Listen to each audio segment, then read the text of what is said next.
Now, I'm with Dr. Joe Jorgensen, who is a candidate for the Libertarian Party nomination for President of the United States.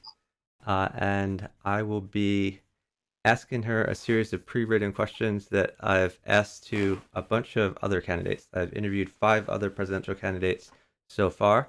Uh, this may be my final interview, or I may try to get Congressman Amash on. We'll see how that goes. But I'm going to talk with her for probably about 2 hours, and I will ask my pre-written questions. Anyone from the live audience can ask questions too, which I will try to ask her time permitting at the end, unless they seem to fit into the topic we're discussing. So thank you very much for sitting down with me, Dr. Jorgensen. Oh, absolutely. Please call me Joe. Thanks. Okay, so let's get right into it.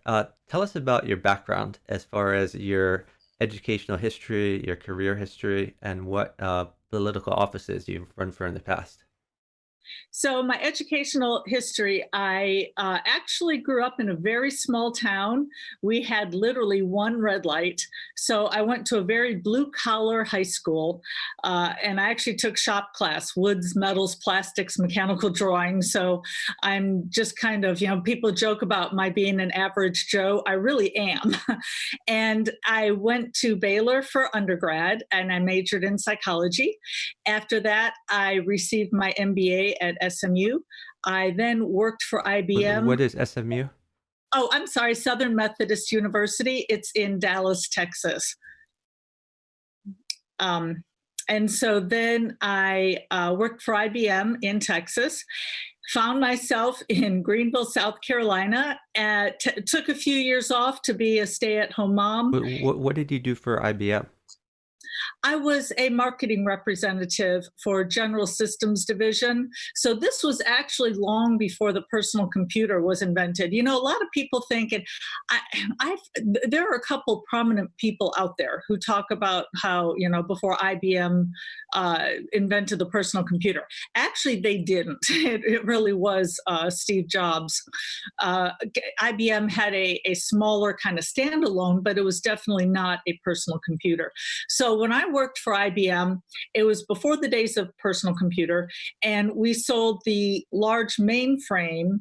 And for those of you in the IT world, probably System 34, System 36 will sound familiar to you. That's what I worked with. And it would have up to like 34 stations, even remote stations. So this is back when we had, the one big standalone computer. I didn't sell the big ones that needed the air conditioning, just the ones that needed to be taken care of a little more than what we have now. So I actually did learn how to, and here's how you know I'm a real libertarian. I learned how to program Fortran, BASIC, and then RPG2. And in fact, I learned Fortran 4 when I was at Baylor. And I also took Greek.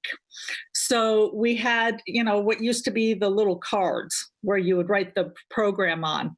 And the way I would memorize my Greek terminology is I was a bartender during my senior year at Baylor, and I would hang these computer cards behind my station with my Greek terms, and that's how I learned my Greek words. So then it made sense after I got my MBA that I went into something with computers. So as a marketing rep, basically salesman, but it was a little more involved than that because I was dealing with larger companies.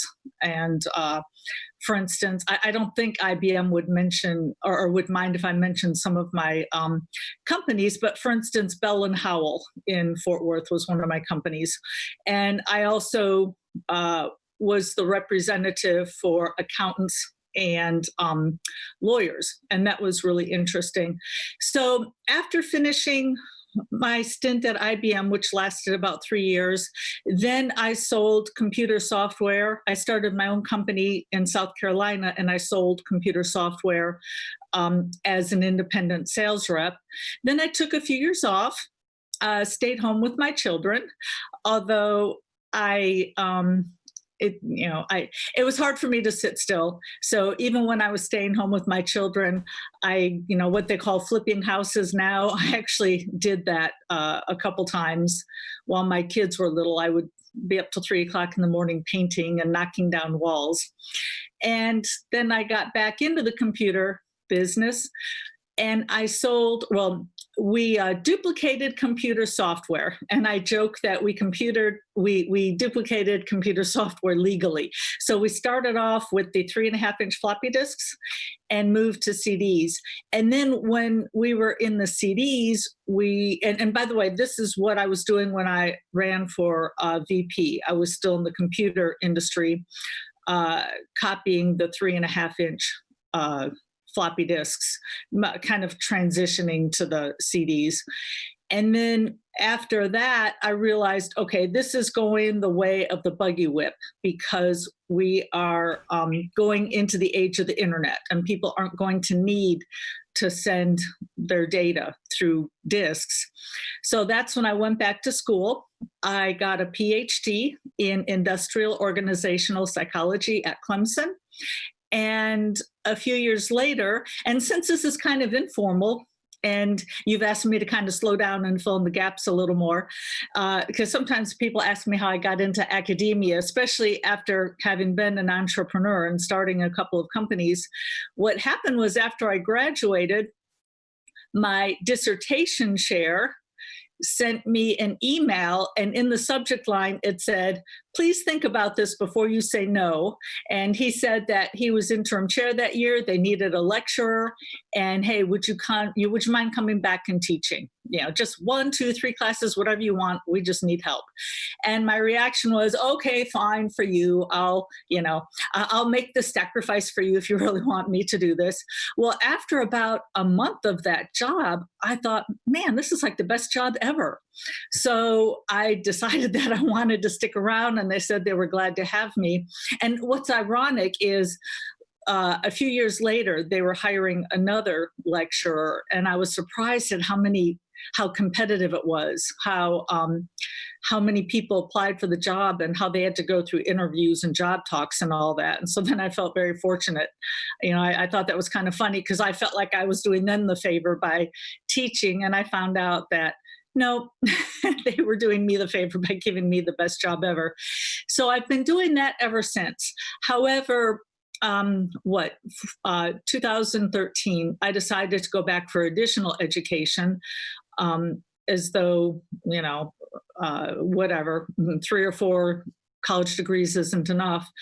And I got my MSW, which is Master's in Social Work, and also my graduate certificate in drug and alcohol addiction studies. So I got these so that I can provide therapy, because my PhD in psychology is actually more of a business PhD, not a clinical PhD. So you needed to get a certification to do social work, or how does it work in South Carolina? Well, how it works is, I've done my practicum, my classroom practicum, where I worked in a behavioral health center, what they used to call mental hospital. I spent a semester there. I also spent a semester doing outpatient therapy. Like I didn't actively do the therapy, but I sat in on sessions and learned. So now what I have to do is I have to do, 2,000 hours. I have to do a certain number of hours in order to get licensed. And I have a time limit of doing that. And unfortunately, the time limit is coming up. And I've been running for president instead of getting my hours in. So I'm going to have to petition the board to say, hey, sorry, I ran for president instead of getting my hours. Can you extend this? But my understanding is that people will often ask for an extension for financial reasons, personal reasons. So I'm hoping that, yes, after this is finished, that my degree will still be, by the sell-by date. It almost makes you want to oppose occupational licensing restrictions. Well, and can I add, and that's what's so crazy is I've got a PhD in psychology, And yet, I am not allowed by law in South Carolina to refer to myself as a psychologist, even though I have a PhD in psychology and I teach psychology at an almost top 20 university. So, but if I lived back in my home state of Illinois, I could call myself a psychologist just because I have the PhD. So, different states have different rules. And it just so happens that I'm in the state with, probably one of the strictest rulings. But yeah, if you look at the licensing, it really doesn't make a whole lot of sense. So absolutely, it would be nice to have a libertarian world in which we didn't have that. But I just realized I didn't finish answering your other question. As far as running for office, I ran for U.S. Congress in 1992, and that was a very long race. I mean, I think I ran for a year and a half, 2 years. I did really put a lot of effort into that. And then it was after that race that somebody called me and said, we think you did a great job running for Congress. Would you consider running for the VP nomination? And I thought, yeah, that'd actually be fun. And so that led me to the 96 VP nomination with Harry Brown. So when you say someone called you, was that someone affiliated with the Brown campaign or just a libertarian in general? No, yeah, it was just a libertarian in general. And I don't even remember who it was. But I do remember asking a few of my libertarian friends, what do you think? And they said, oh, we think you'd be a great candidate. No, Harry Brown never endorsed me.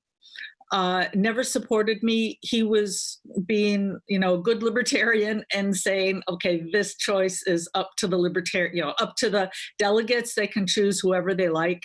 And that's one of the reasons why I don't have a running mate is I'm not going to tell the delegates, this is who I think you need to vote for. And I have had a few people ask me that. And if I get the nomination, what I would do is I would say, hey, here's 4 or 5 great people I think would be great to have on the ticket, but I'm not going to handpick somebody and say, okay, this is the person you need to vote for. Because first of all, libertarians don't usually do what you tell them to anyway. We're very independent thinkers. But secondly, I just want them to make that choice. I don't want them to think that I think I can do a better job than they can. So you talked about your career history and so forth.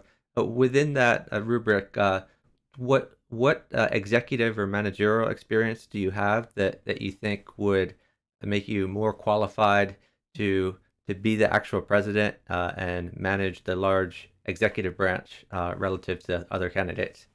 Okay, yeah. As far as managerial experience, so when I said I had a company that duplicated disk software, my business partner and I had about 25 people working for us. And the company made over $2 million a year, which now it doesn't sound like much, but this is early 90s. So now we're talking probably like a $5 million company. So I was in charge of a good sized company, 25 employees. So absolutely, I have that experience. In addition, I've got the MBA from SMU. And most importantly, I've got the industrial organizational psychology degree, which a lot of people aren't familiar with. It deals with topics such as leadership, motivation, teamwork, performance appraisals, and so forth.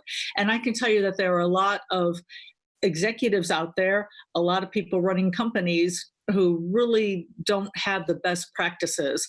There are some really interesting things. If you don't mind my sharing one, and this is actually pretty recent research. So if you think about the kind of employee you want, of course, most people want somebody who's conscientious, right?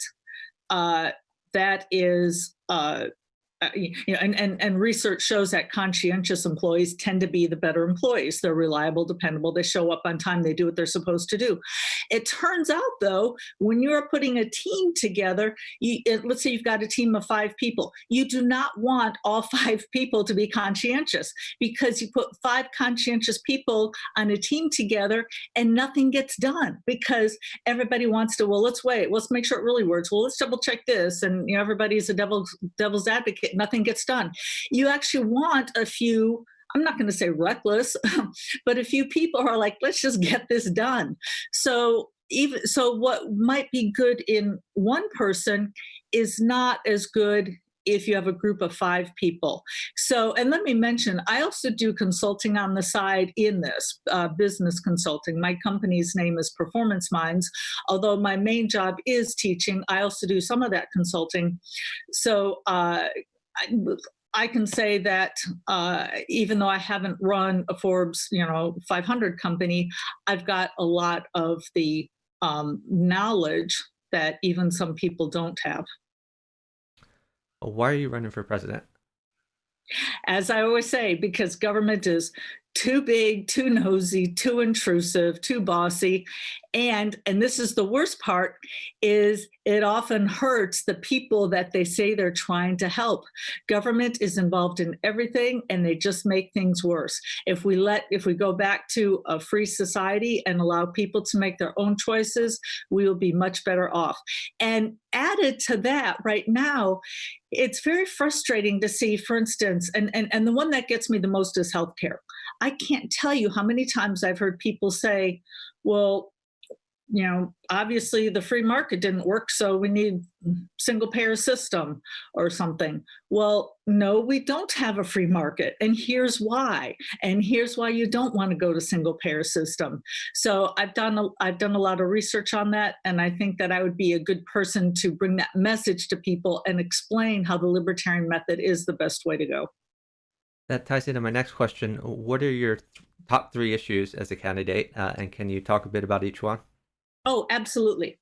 So as I just said, well, let me give you the list real quick to keep people out of suspense. Healthcare is definitely one. Also, bringing the troops home, and last, the environment. So I'd like to continue with the healthcare one. So there are so many reasons that we don't have the system, the good system that we have. First of all, I'd like to point out that out of all of the industrialized world, we are the only country that has healthcare tied to employment. And that makes absolutely no sense at all. And again, this is one more example of how government tries to fix something and instead they cause 5 other problems. What had happened was during World War II and immediately afterwards, companies were having a hard time getting quality employees because they had a wage and price freeze control. So rather than, so basically they couldn't say, hey, come work for our company, we'll pay you a higher rate. We'll give you raises every however often. They couldn't do that. So what they had to do was they had to figure out a way to get around the dictatorial government system. So what they did instead was they started offering benefits. So that's why they started offering health care. And I believe it was Kaiser who first did it. Like it was first the people who were related to the healthcare industry, and then everybody started doing it. It's like, yeah, well, we want the best employees too. We're not allowed to raise our wages, so okay, we'll offer health care. And then it just became so entrenched in the system because right now the companies get a tax break for it, which tax breaks are good. The problem is that people without health insurance, it's hard, they can't compete to get health insurance because they don't get the tax breaks and they don't get the volume discounts that larger companies get. And I'd like to point out, so when I started the campaign, some people who were kind of in my inner circle told me, oh, you don't want to tackle healthcare. It's just too complex. It's too complicated. You can't explain it to people. You need to just stick with abolish the FDA. Well, after I was in the third party debate, in which there was a socialist on stage, and I kept going back to healthcare, and another thing, my campaign finally said, okay, you're right. First of all, yes, you can explain it in terms that people can understand, but also they said, you're just so passionate about this. Absolutely, you got to keep talking about it. But I'd like to mention what I talked about on the stage, which was the socialist, and there was more than one socialist. There was somebody from the Socialism Party, but then the guy sitting next to me was a member of the Green Party, and which is basically socialism. And in fact, he kept denouncing the socialist candidate for not being socialist enough. So Anyway, one of the socialists was saying, we've got to get profit out of the healthcare. Right now, doctors just do stuff for profit, and we got to get rid of that. To which, when it came around to my turn, I said that the only parts of healthcare that have gone down in price while giving us better quality are cosmetic surgery and LASIK surgery. And why is that? Because those are the only two that are, that are widely used that insurance does not pay for. So the people pay for it directly. So I said, you better hope that doctors want profits, because guess what? The only way you ever get a profit is if you offer the best quality for the lowest price. If you don't have the best quality for the lowest price, you don't get profits and you go out of business. And that's the way it should be. So what we need to do is we need to extend the cosmetic surgery and LASIK model to the rest of it. And we need to do that by having real insurance. The problem now is we don't have real insurance. And again, since we can talk longer, and I love these longer podcasts because then I can tell a little bit about my history, some things that I find interesting that maybe other people would find interesting, because by the time you get into these debates, you get 90 seconds and you can't really say much. But when I ran for U.S. Congress, and this was, close to 30 years ago, one of the best libertarian brochures I ever saw was something called, the title was Blue Car, Blue Truck, as in Blue Cross Blue Shield. And they talked about, wouldn't this be a great system for car insurance? So the car insurance will pay your gas, pay your oil, pay for your car washes. And by the way, anytime you want to go get gas, you just pay the deductible. So guess what? You don't hunt for the cheapest gas. You get to go to the most expensive gas station. The one that, maybe serves you lobster while they're out there filling up your car. Oh, but guess what? You don't even know what the most expensive gas stations are because they don't tell you ahead of time, because that's the way it is in the healthcare industry. So in the car insurance business, you only collect on a claim if you're in a car accident. It's not prepaid car expenses like prepaid, let's get gasoline, let's get another car wash. It's only for unexpected if you're in an accident. If that's the way health insurance were, it would be so much cheaper. Just one more analogy between the two. Imagine if every time you went to get gas, you had to give the attendant your insurance card, and then they had to fill it out in triplicate and send it off to the insurance company, get it approved, and then they pay them back. And I mean, it's much cheaper just to pay for the gas yourself. So why can't checkups be like this? Why can't routine minor things be like that? And I went through a period, maybe 15 years ago, where I actually didn't have health insurance. And I shouldn't be saying this. Well, first of all, luckily we had nothing truly catastrophic happen. Now, my husband was sick. We didn't know why, and we had to pay for a CAT scan and that stuff out of pocket. But even doing that, we came out ahead than if we had paid insurance. And I was just shocked at, basically the way the system was run. And if all you do, if instead of paying your expensive health insurance, if all you do is pay the few things yourself, you come out ahead, unless something happens, like you have cancer or you break your leg, you need some kind of major surgery. Well, that's like being in a car accident. So if we only had the catastrophic type of insurance, and it's funny how people call it catastrophic insurance. I call it real insurance, because it's not insurance if all you're doing is prepaying planned, regular, knowing expenses. So that was one of your issues. You had two more you wanted to discuss, which was the environment and... Yeah, and I wanted to make sure that, if you don't mind, let me just mention a couple more with healthcare. Of course. The one that especially, two things that a lot of people don't know that is hurting us with the virus. First of all, there's something called certificate of need.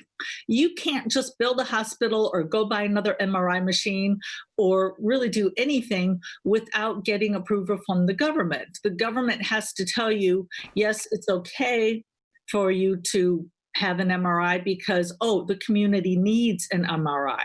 Well, free market, what other industry do we do that in? Imagine if McDonald's, for instance, imagine there's a McDonald's, and imagine in order for Burger King to build a Burger King store across from McDonald's, they had to show certificate of need. We really think that more people want to eat hamburgers at this location. So, we're going to fill out all this paperwork, go through years of approval by the government. No, they build their hamburger stand, and if people don't want it, then it goes out of business. So we've artificially held down the number of clinics and hospitals. We've also artificially held down the number of doctors and nurses because the doctors, through the force of government, control how many doctors graduate each year. And I'd like to point out, so many people have pointed out in the past that if there's a recession, they always talk about, and usually they talk about English, English PhDs. I remember reading this Wall Street Journal article once saying how English PhDs were going to be driving taxi cabs. This was before Uber. Well, you never hear about medical doctors having to drive taxi cabs. Why is that? Because the doctors limit how many other doctors can become doctors. Imagine if everybody could do that. If school teachers could limit how many people get an education degree, or if plumbers can limit how many people become plumbers, and you can just keep charging people really high rates. So, and I realize, yes, there are plumbers unions and licensing. So to some degree that is happening, but not to the degree that we see in medicine. So if we didn't have the government artificially holding down supply, then we wouldn't have the government saying, hey, you got to stay home because we don't have enough hospitals and doctors and nurses to treat everybody. Well, why don't you? Because of what you've already done. Once again, it's like the wage and price freeze control back in World War II. The second thing that I mentioned that was important about the virus is a lot of people don't realize that around 1962, the FDA, which had been an onerous, federal agency, became even more onerous when they said, okay, up until 1962, you only had to prove that your drug was safe, and that was it. After 1962, now you got to prove not only is it safe, but also that it's effective, that it actually does what you say it will do. So now what happens, we talk about how there aren't as many drugs being brought to the market. Well, yeah, because it takes like $1 billion for each drug, because you've got to go through what they call the gold standard in medicine, RCTs, randomized controlled trials. You have to have your experimental group, your control group, and show beyond a shadow of a doubt that, yes, this drug does what it will do. Again, why not let the free market do that? So what we ended up with the virus is we've got over 60 companies making testing kits. The FDA approves 2 of them. Just 2. Meanwhile, all these other testing kits, instead of being used in America on Americans, those are going all over the world, helping other people in other countries. Other people in other countries are getting quick tests like that, and meanwhile, we're waiting. So of course, we need to abolish the FDA. But in the meantime, what President Trump should have done was immediately said, okay, we're getting rid of the efficacy requirement. If you want to test for safety, fine, but we can't be slowed down with the efficacy. So there are just so many problems in the healthcare, and that's just kind of touching on most of them, except for one last statistic, which is the more you have a third-party payer paying for your healthcare, the more prices are going to go up, because you never spend other people's money as well as you spend your own money. And that's been shown over and over and over. And people say, well, but don't the insurance companies want to hold down costs? No. I mean, of course, they deny claims. They have to hold down some short-term costs. But the only way for an insurance company to get bigger and more profitable is by actually paying out more claims. So then the following year, they collect more in insurance premiums and so forth. So no, it is in the best interest for insurance companies for healthcare costs to go up year after year after year. So the only way to do it is a free market system where instead of having an insurance company pay for our gas, we're the ones who shop around town and we find the ones who have the cheapest gas stations for the quality that we want. Okay, so that's healthcare. Second thing, bring our troops home. I want to turn America into one giant Switzerland, armed and neutral. So a lot of people look at this as being possibly a pacifist. No, I'm saying armed. And I'm also saying neutral. Unfortunately, we've got the United States in wars all around the country. I'm sorry, not around the country, around the world. We are propping up foreign dictators.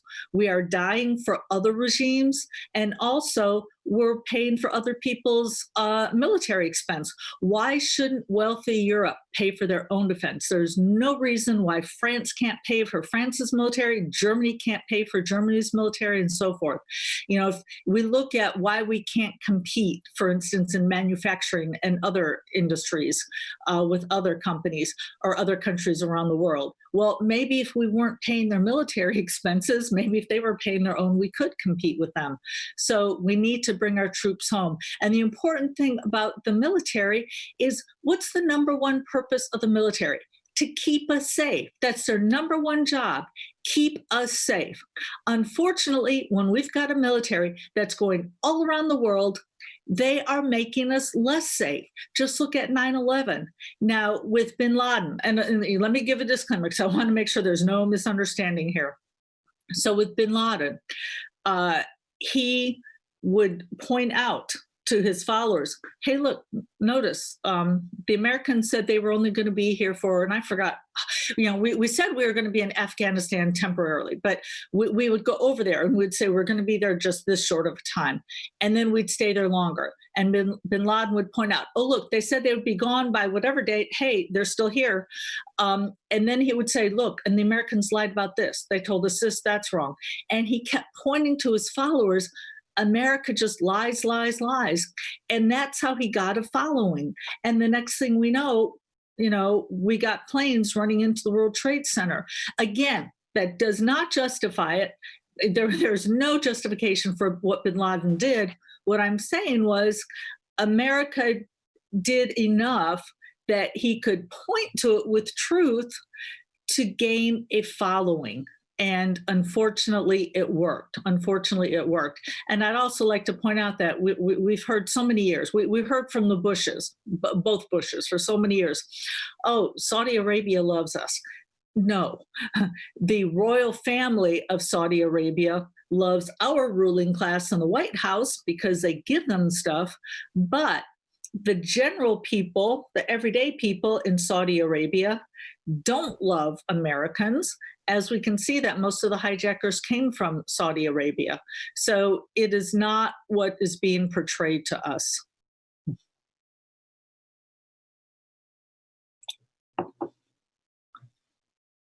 I guess I could keep going on that. Do you have any other questions on? Well, you had a third issue, I think was the environment that you wanted to talk about. Okay.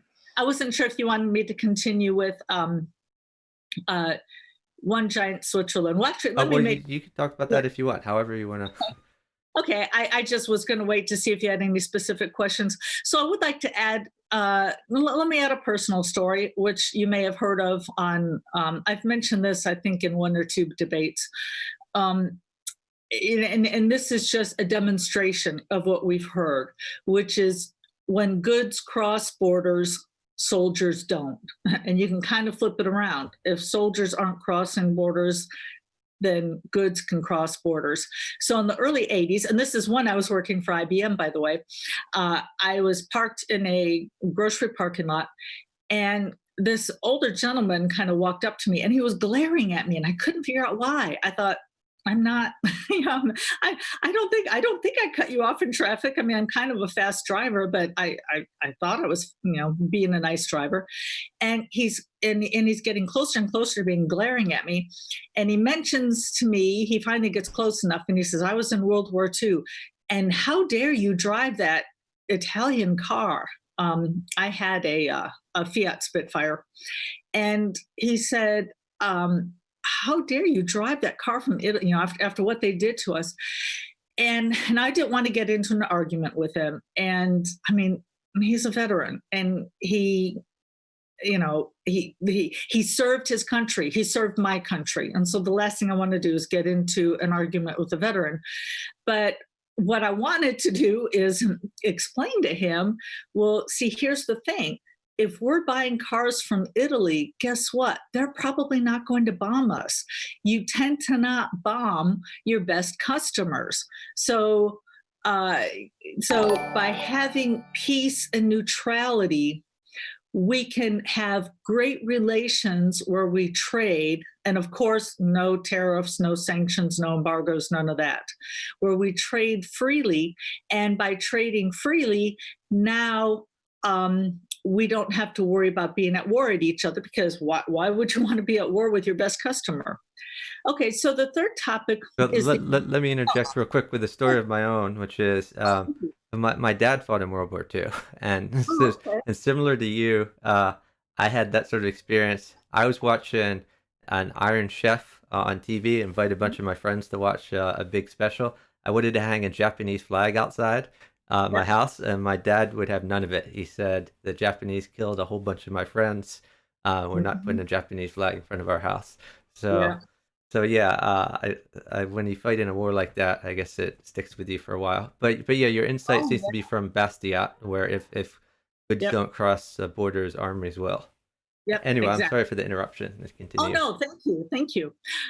Because I feel like I'm doing a monologue up here. In fact, when I teach, I always start each semester by telling my students, I really don't want to be up here and be like Ben Stein and Ferris Bueller's Day Off and, you know, class, where I'm just doing all the talking. So please, let's kind of interact and talk to me. Oh, by the way, fun fact, if you know who Ben Stein is, not only is he an actor in Ferris Bueller's Day Off, he's also an economist.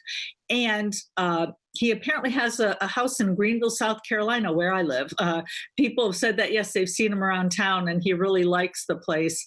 And one of my students said that his mom or dad or somebody was a realtor and he was looking for a house here. So, so the third one is the environment. And I'd like to point out, and I think my having the environment shows one way of many of how my campaign is different from most of the other candidates, which is what libertarians have tended to do. And by the way, I did this when I ran for US Congress. What we tend to do is we tend to pick issues that we get excited about and we talk about. But the problem is a lot of times they're not the issues that excite the voters. And something that libertarians usually don't have as part of their platform is the environment. And you know, many different reasons why. And I'm not sure exactly why libertarians don't get excited about it. But one of the reasons may be just it's kind of simple workings. I mean, you look around the world and where there's more freedom, there's less pollution. You know, where there's less pollution, there's more freedom. It's kind of like end of story. But here's the thing. Right now, especially young people are really excited about the environment. And the environment is one of their top issues. And if we are going to bring in young people, especially, we need to talk about what excites them, not what excites us. And so, and by the way, yes, I do care about the environment. I don't want to get you wrong about that. And I compost, you know, I'm a gardener and I compost my food scraps and I recycle and all that stuff. But I'm actually making a point of it to have it be one of my top 3 issues, so that one of the complaints we hear about libertarians is, oh, they're for the big corporations or whatever. And I want to show how no, libertarians are for the individual, for individual liberty, individual responsibility. So, yeah, absolutely, there are corporations who are getting away with polluting. But guess what? They can only do that through big government. So it's a great example of big government. And we're using it as a teaching tool to explain to the newer generation coming up why they need to take a look at our party. And one of the things I've been talking about is nuclear power. And this is just a great example of libertarianism and once again, how the government doesn't work. Because first of all, when people hear nuclear power, they get a little nervous. They think about the old generation nuclear power, and they say, well, but what about the nuclear waste? And isn't it dangerous? And, look at the meltdowns. But here's the thing, two things. One thing is, when the technology came out, decades ago, what happened was the government is the one who looked at all the choices out there and said, okay, we're choosing this choice. And by the way, the choice was to take water and cool it, to cool it above ground, even though it was originally meant for submarines in the water. So the government picked one system that was not the best system and ran with it. We don't need to make that mistake again. And the example I give for that is, imagine if when computer technology was first being developed, and we've got IBM, we've got Bill Gates, we've got Steve Jobs, we've got Apple, all these other companies. And imagine the federal government goes, okay, you, Bill Gates, we're picking your computer. Steve Jobs, you can just go away. We don't need Apple. We're using this. That's essentially what happened.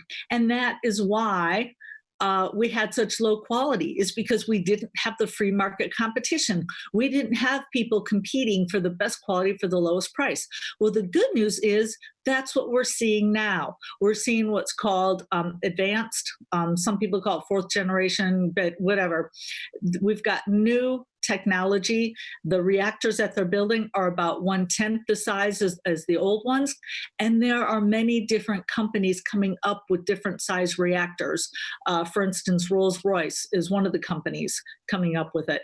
And if we just have the government stay out of it and let the free market continue to decide which one is the best, and let the companies who do a poor job, let them go out of business. They're supposed to go out of business. And again, that was what I tried to emphasize at the debate with the third party debate with the socialist, which is profit is good. Profit will tell us who is giving us the best quality for the best price. If you can't do that, then you shouldn't be in business.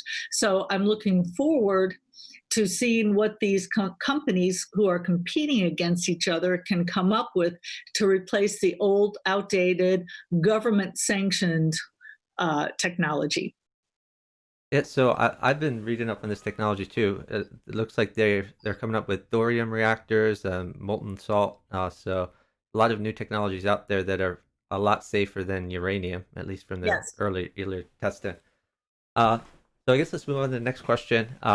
So those were the two really open-ended questions. The other questions would probably be faster, but we'll see. So I'm sure that okay, let me go to this first. How would you describe the libertarian philosophy to a voter unfamiliar with libertarians? Well, it would depend on who the voter is. And I think one thing that libertarians don't do is we don't ask enough questions, and we don't tailor our answer to people based on who they are. So it would depend, am I talking to a Democrat? Am I talking to a Republican? Am I talking to an independent? What are their issues? What are they most important? What are they most interested in? What do they think the biggest problems are? Do they think government is too big, too small, or just about right? So I would tailor it to whatever group I'm talking to. And again, that's one thing that our earlier 1970s messages tended to be, it's my money, it's my body, I can do what I want with it.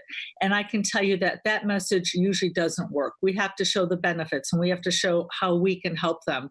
So it would depend on who I was talking with, and I would just ask that person. My first question, excuse me, would be, is government too big, too small, or just about right? And if somebody says, nope, government's too small, we need bigger government, I might spend my time somewhere else.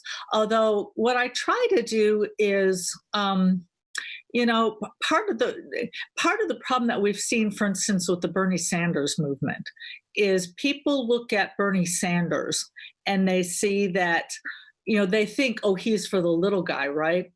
And my response, and sometimes I walk by these tables on campus, and I thought, oh my gosh, what am I going to say? Because keep in mind I'm an instructor, so I have to keep this, I have to keep this at a good, I can't use my power to seem like I'm trying to use my power for undue influence, and put it that way.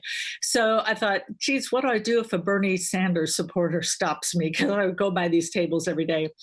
And I finally decided that my answer would be, no, I could never be a Bernie supporter fan, because I believe in the little guy. I don't think that we should have a big government telling everybody what to do. And I know that would probably kind of be like a what, kind of like any Bernie Sanders supporter would probably say, "What are you talking about?" No, we are he thinks the little guy should come out ahead, and just to kind of open up a dialogue of explaining how, no, that system is one in which we have a big government telling all the rest of us how to act.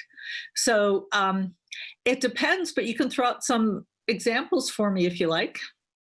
I sort of left that up to you, but it sounds like you approached the question. This is something Jim Lark told me, Dr. Lark, who Yes. is our current regional representative, and I think he heard it from Marshall Fritz, which is, my favorite food is strawberries, but when I go fishing, I use worms, because the fish like the worms better than the strawberries. So it sounds like you're tailoring your message to the audience rather than to your own personal preferences. So I guess you talked about. Oh, and do you mind if I interject? Oh, go ahead. Yeah, first of all, Jim Lark, one of my favorite people. He's great. Also, Marshall Fritz, one of my favorite people. He's great. I actually went to an Advocates for Self-Government retreat in Georgia, gosh, in the 90s. It was like one of the best weekends of my life. It was just wonderful. So I just can't speak highly enough for the Advocates for Self-Government. So, and yeah, when we lost Marshall Fritz, that was a big loss for the movement. So thank you. I'd forgotten about that quote. Thank you for reminding me. That's great. So yes, that's my philosophy, exactly. So tying that into what you said, when you talked about the 1970s approach to messaging, it sounded more like a natural rights approach to libertarianism, Right. whereas you think that utilitarian consequentialist looking at outcomes appeals more to much of the public. Would that be a accurate way of saying that, or you would convey it differently?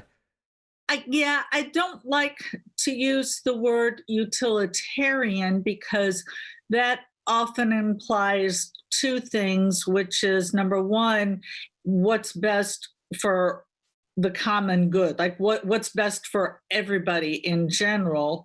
And also it implies that rights don't matter. But I guess you could say that I use that as an approach, but I would, I still, I would never say, for instance, well, we've got to just give up our right for this to happen. So I might use utilitarian, put it this way, I might use utilitarian as a questioning approach, but not so much a final answer, because I would never put it in terms of, sacrificing individuals for the greater majority. Okay. So I'm sure you're familiar with the Libertarian Party platform. Is there any plank in the party platform that you disagree with? And if so, which ones and why?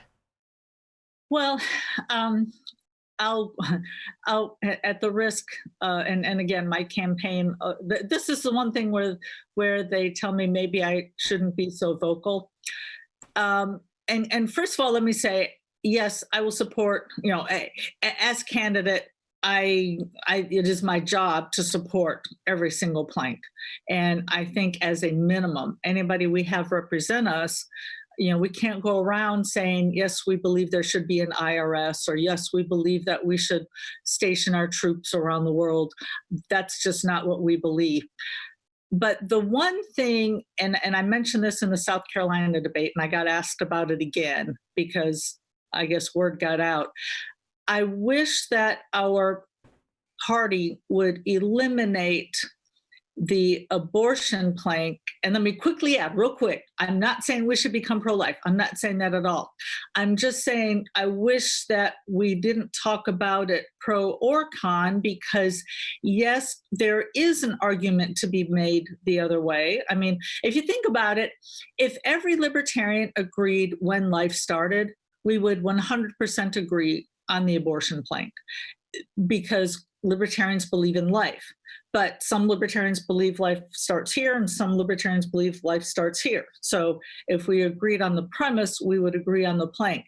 But here's the problem.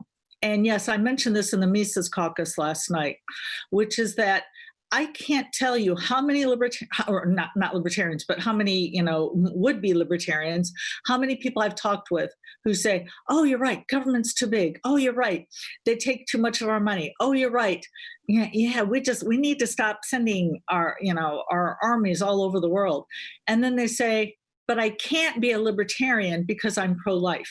And they don't even say, well, I would just feel uncomfortable becoming a libertarian because I know they don't even say that. They say I can't, because I know that our party, we do give the impression, and by the way, I do agree, if we have candidates, if we have major candidates running, I do think they need to be at 100. I believe the standard bearers do need to be at 100. But we're never going to grow if we don't bring in people who are 90, 80, 70. Two reasons. First of all, we're never going to grow if we have like an entrance exam that you have to pass the exam to be in the party. And secondly, here's what happens is people who join the party who are maybe 60-40, 70-70, what happens is they join the party and they hear the reasons for other planks. And they go, now that makes sense. And in fact, I was at the Florida State Convention, and I spoke with someone who said, yeah, when I joined the Libertarian Party, I was only 60, 70 at the most. I was nowhere near the top. But just being a member of the party and hearing people talk and reading and finding out different views, I became a 100. And guess what? I was on the LNC for 2 terms. So we shouldn't be telling people you need to be 100 before you come in, and just keep the people out there, because oftentimes they're not going to be 100 until we join us. So what happens is we give the impression to people, you cannot be a libertarian. We do not want you if you're pro-life. And all I have to do is point back to Ron Paul. I mean, Ron Paul, I think, was a great candidate. And what if Ron Paul had said, you know what, I'm pro-life, they don't want me, I'm not going to be a part of the Libertarian Party.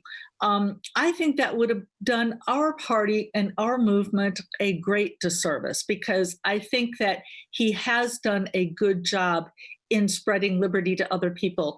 And the fact that, he's a medical doctor, got a wife, got kids, and he's showing the average person that, hey, you can be a family guy with a libertarian, because unfortunately, because of our background, unfortunately, a lot of people out there have the misconception, oh yeah, libertarians, they're the ones who want to legalize heroin. And they look at us as, a bunch of people who just want to do drugs, because they don't see past that. So we've got people like Dr. Paul out there showing that, hey, Family Guy, OB-GYN, kids, wife, that just only helps our party. So I am so glad that he looked past that and joined the party anyway. But unfortunately, it's keeping a lot of other people out.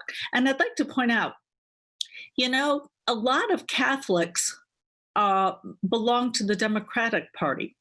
The Democratic Party is very pro-choice, and Catholics are very pro-life. And if somehow they've worked out an agreement to which Catholics can become Democrats, why can't we have some of these people in the Libertarian Party, especially if they're 9100 or 190, whatever it works out to be, because they are because they are libertarian in every other manner, except for perhaps this one thing which doesn't go along with the platform.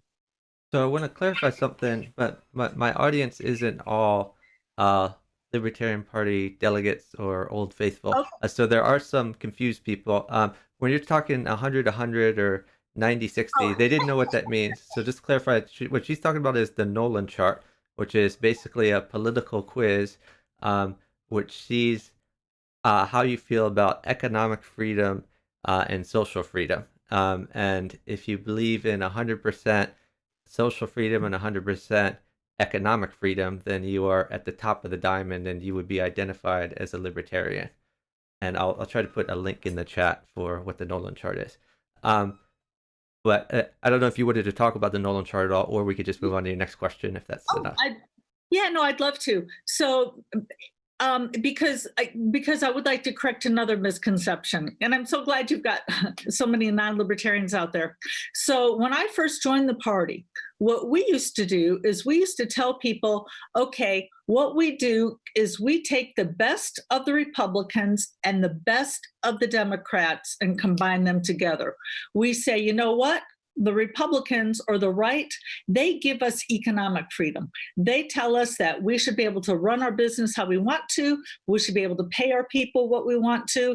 We should be able to own guns. And just generally do with our money with what we want to. That we should be the ones to decide how to spend our money, not government. That bureaucrats never spend money as well as individuals do. And then I go back to my healthcare thing.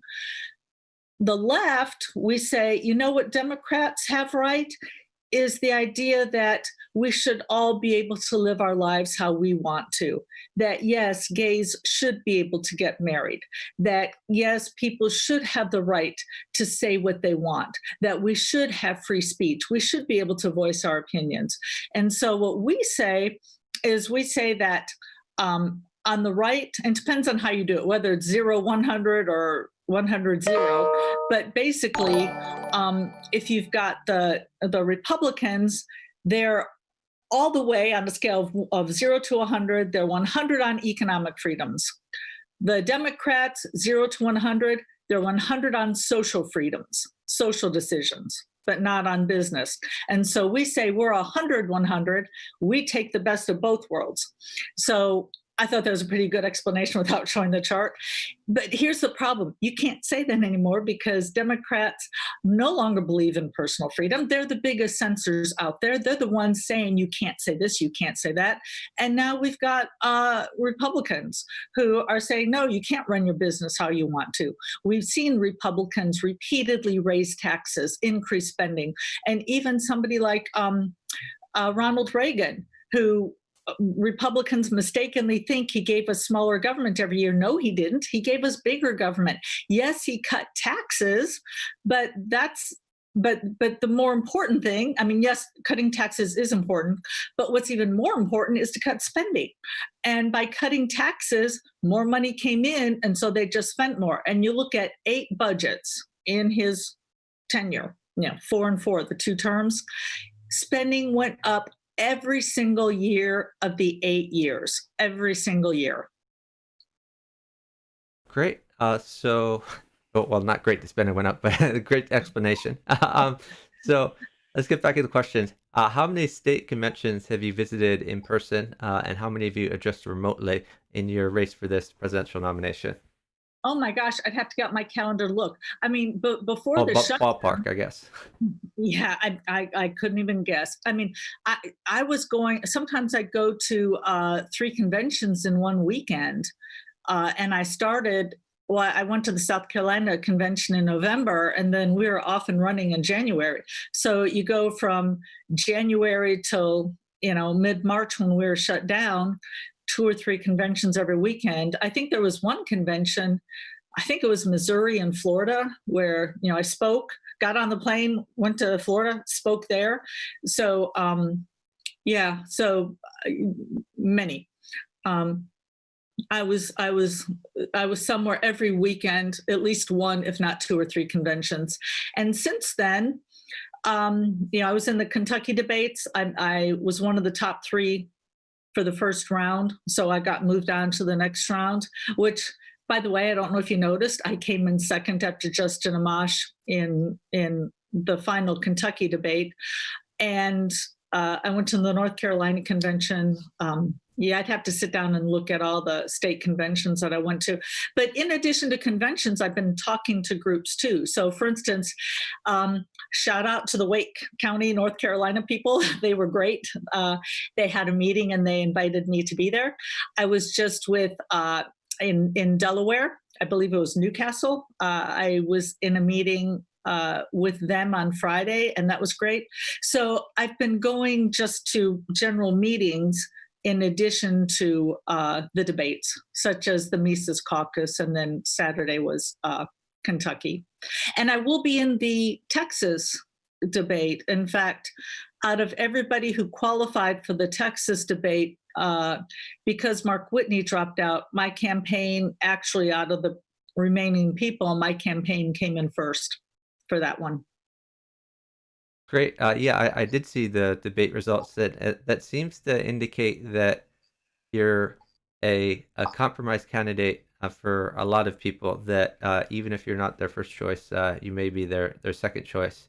And the way libertarian voting works at the convention is you need a majority. So Right. so we will eliminate the lowest vote getter and vote again and vote again and vote again. So Yeah, uh, and I think that's because, first of all, I do follow the platform plank by plank by plank. I'm not out there promoting any non-libertarian idea, like leaving the income tax, leaving the IRS, leaving troops around the world. I'm straight down the line libertarian, but I'm not going out there saying it's my money, it's my body. Deal with it. I'm going out there. Okay, this is how I can explain to soccer moms. This is how liberty can work best for you, as opposed to using a 1970s type approach. so let's talk about your campaign infrastructure. Who's your campaign manager? It is now Steve Dasbach. He started out as my campaign chair, and he's now my campaign manager. And he's been with me pretty much since day one, since the weekend of the first debate at South Carolina. And for those of you who don't know who Steve Dasbach is, I mean, I could not be more honored that he's my campaign manager. There's nobody I would rather have. He was executive director, and he was national chair of the Libertarian Party. He held both positions in the 1990s. So he was a party leadership. He led the party when Harry Brown and I were running for president and vice president. So one of the things I always point to is that Harry and I had the largest increase in party membership. We doubled the party in those 2 years, 95, 96. And so Steve was a part of the national party during that time. So this is really exciting to have the people, and along with him, let me add Joe Hauptman, who had helped me with my VP campaign and has been on LNC and all that. He still holds the record for the most number of votes for a U.S. congressional race when it's, Democrat, Republican, Libertarian. Of course, if you're only going to run against one, you're going to get a higher vote total. And I've also got Stuart Flood working with me, which is really exciting because he's been he was state chair of my state party for, I don't know, 10 years. But before that, he was a Republican. And so he's worked in the inner workings of the Republican circles. So he knows a lot of campaign stuff, a lot of campaign tactics that we don't know. So I am just so happy to have them on staff. And also, I've got a couple people who advise us who also were working with the National Party back during the Harry Brown days. So that, like I said, party membership is growth. Well, we haven't really gone into that talking with you, but this is something I've been repeatedly saying, which is we have to grow the party. Do you have a coordinator in all 50 states?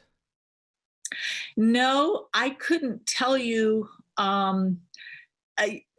That's something that and I'm sorry. So they switched positions. Joe Hauptman used to be my campaign manager, and now he's my campaign chair.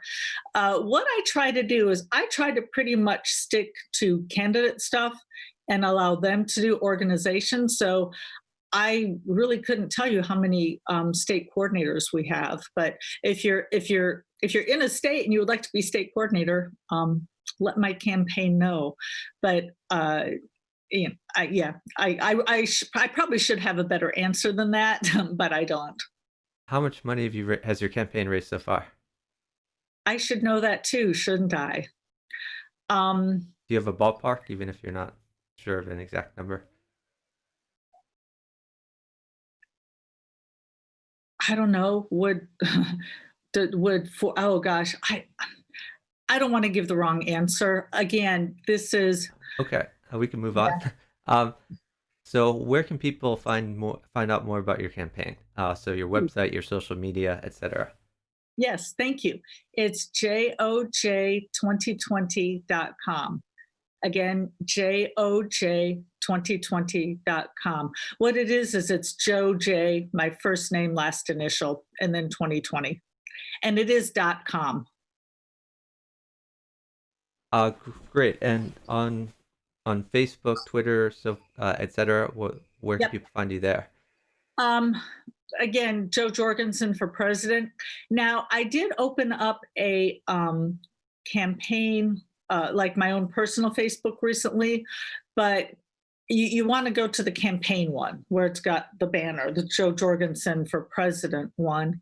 And then I am on Twitter. I can't tell you how to find me. I'm sorry. But again, Joe Jorgensen for president should get you there. So tell me about your social media plan. Which sites do you have a campaign presence on beyond Facebook and Twitter? And how much of a following do you have on these various sites? Oh, I've got a great person who's handling that, Caitlin, and she just put on a Think Liberty debate a few weeks ago. Again, I can't tell you how many followers I have. All I know is she's been doing a great job with bringing more people on board. We have an Ask Me Anything on Friday that she's been coordinating lately. And with Reddit, is that? Or Ask Me Anything? Or is that a Reddit thing? Okay. Yeah, Ask Me Anything. Well, it's on Facebook. I do it on Facebook. Oh, on Facebook. Okay. Yeah, I do it on Facebook. So, for instance, and anytime we have any kind of debate going on or anything like that, she's always really good about getting the message out to people. What is Caitlin's last name that was asked in the chat? Oh yeah, Cloven, Cloven. Oh, okay. I think I'm spelling it correctly. Yeah. Okay. So will you be supporting 58 ballot access with your campaign resources? Oh, absolutely. In fact, that's something that, so I just to make sure her last name is spelled Cloven and her first name is Caitlin, Caitlin. I know there's many different ways to spell Caitlin, so I thought I would. Yeah, I just asked because someone in chat asked if it was a different Caitlin and provided a different last name. It's not her. So, okay. So I think that 50 state ballot access is very important.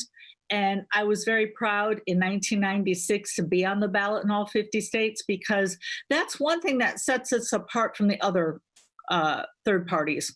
And, when I was in the third party debate in 96 with the Green Party and whoever else was there, is most of these groups are only on the ballot in what, 10, 20, 30 states.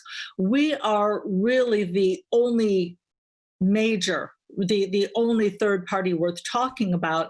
And one reason we can say that is we can say that because we are on the ballot in all 50 states. So we can say, hey, guess what? Democrats, Republicans, Libertarians, only parties in the entire country that you can vote for in every state. So that doesn't make us just another one of the third parties. That makes us the third party and ranks us with Democrats and Republicans. So I think that ballot access is very important.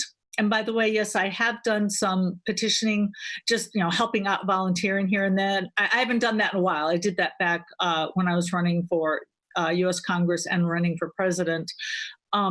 So absolutely, I would put the money towards ballot access before I would put it in a lot of other places, because it's kind of like a yes, no. It's not a degree thing. It's not, oh, we came this close. It's like, no, you're on the ballot in 50 states or you're not.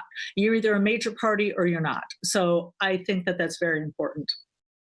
Suppose you get the Libertarian Party nomination for president. Short of getting elected president, do you have any less ambitious goals we could use as metrics to judge the success of your campaign? For example, you're trying to maximize votes, sell books, increase party membership, or some other goal? As far as I know, and I hate to make statements. In fact, in the Mises debate last night, one of the other candidates made a statement saying, I'm the only candidate who does this. And it was a good thing. That he said, that he did what such and such. And I actually corrected him. And I said, no, actually, you're not the only candidate. I've also done this. And luckily I had proof. I was able to point to a flyer we had handed out. So I'm a little reluctant to say, I'm the only candidate who does this. But I'm going to go out on a limb kind of and say, I'm pretty sure I'm the only candidate who's not either selling a book or head of some organization or head of some podcast or radio show or somehow doing something that would benefit me personally. I have absolutely nothing to sell. I have no following, no podcast, that it would help me. The only reason I'm running is to help the Libertarian Party, because I want to see the party get somewhere. So what I would use as a metric would be, again, membership. And yes, votes are important, especially in those states with ballot access. Some states rely on votes for ballot access. So absolutely, we have to go after the votes there. However, if we look at the numbers, Harry Brown and I only got 500,000 votes, but we brought in 8,500 members to the party, and a lot of them are still there. And that's one of the more rewarding things that I have when I went to the 2018 convention, when I met you, there were a lot of people who came up to me and said, oh, you're the one who brought me into the party. You came to my college, or you came and spoke to my group. And so I'm here because of you. That is so rewarding. Flash forward, go to 2016. And again, Gary Johnson, I'm not, he ran a good campaign. I believe he is a libertarian, true, through and through. And he fought a good fight. And he did get 4 million votes, many more than Harry and I got. But he only increased the party by 7,500 members. Except for the states with ballot access, in which you need votes, I think it's more important to bring in members, because that's how you're going to grow the movement. You need candidates at every level, state, local, and federal level. You need to have new donors, new people knocking on doors, new people going out and speaking to groups, new people talking to their family to bring in other people. We need to start mushrooming out to get a larger party. So absolutely, votes are important, especially for ballot access, but a very close second, sometimes first, but depending on which state, would be the party membership, which I think is very important. So do you have a plan? Does your campaign have a plan to build party membership? For example, But will your campaign be data sharing with the national party and state parties when you get new inquiries to your campaign? Absolutely. And that's what I'm challenging Justin Amash to do. So, one thing that made my run with Harry Brown different is we gave all of our information to the national party. And that's one of the ways that we were able to grow the party. That's how we doubled the party, which, if I haven't mentioned it, largest growth in party history. We did that by working with them, by sharing data. If you look at the last three campaigns, Bob Barr and then both of Gary Johnson's campaigns, they did not share all the data. And but you have to take it a step beyond that. You can't just say, will you share the data? You've got to ask, will you share the data real time? Because my understanding is that at least one of the campaigns gave them the data, like, I don't know, a year or two later, but it still wasn't all the data. Harry Brown and I shared all the data. The last three campaigns did not share all the data. Oh, and let me quickly add, I realize I'm interrupting myself a lot, but one thing about libertarians is we're stickler for details. Me too. And so I don't want to give the wrong impression. I do not blame Gary Johnson. I blame the Republican-led campaign team, okay? I don't think Gary Johnson meant to do this, but unfortunately he had outside consultants running his campaign. And the outside consultants said they would share data and they didn't. So they shared part of the data, like a year later, but not all of it. What my campaign is pledging to do is we are pledging to share our data real time. So what does real time mean? It means that the Libertarian Party gets it immediately. That means they will have those names, those phone numbers, emails, whatever, to pass to the down ballot candidates. So if you're running for US Congress, if you're running for city council, if you're running for whatever, you are getting that information and you can build on it. You're not going to get it a year later after the campaign's over with. So we will not only share it, we will share it real time. And Joe Hauptman, who was my campaign manager at the time before they switched positions, Joe Hauptman and I went to Reno, to the LNC meeting in Reno in February, and we presented a proposal and we gave them a document. We said, here, this is our commitment to the party that we will data share with you. You will get all the information we get from the campaign. And some of the people on the committee were kind of like scratching their heads, puzzled, like, well, so wait a minute. But what do you want from us? Do we have to give you data? And we're like, nope, we're not asking for anything. We're just giving it to you in writing. We want you to understand we think that data sharing is important and we promise to data share. And I think the only other campaign who had agreed to that at that time, or up until sometime afterwards, was the Lincoln Chafee campaign. And I don't know about the other candidates. So there's a standard question I ask is, have you sought the presidential nomination before or run as a candidate for another office? You've talked a bit about that, but in place of that, could you tell me any campaign stories people might find interesting about your run for vice president? Oh, I think that probably, well, I did a lot of radio shows. And I think probably the one that I patted myself on the back the most over, because I was almost a detective. I was on a radio show, and of course, talking about drug legalization, how we need to legalize all drugs. But again, I don't say it's my body, I can do what I want. Instead, I say, hey, did you notice there's no alcohol store owners out there trying to sell gin to your kids in middle school because the profit's not there? Guess what? There's no people breaking into houses because they need money to buy vodka. You know, we only hear that with illegal drugs. So I presented a very good, here are the benefits to you. Because a lot of people say, well, I don't use drugs, which I don't either. By the way, my drug of choice is bourbon, as I've mentioned. So I'm not doing this because I want to smoke pot. I'm doing this because, hey, my drug of choice is legal, so should other people's. And by the way, prohibiting drugs gives you a problem that's worse than the drug use itself. So I was on this show, And I was going through all this, and the interviewer was asking me. He was protesting and asking me questions and challenging me, but I could tell it was different for some reason. And I was just making no headway with the guy.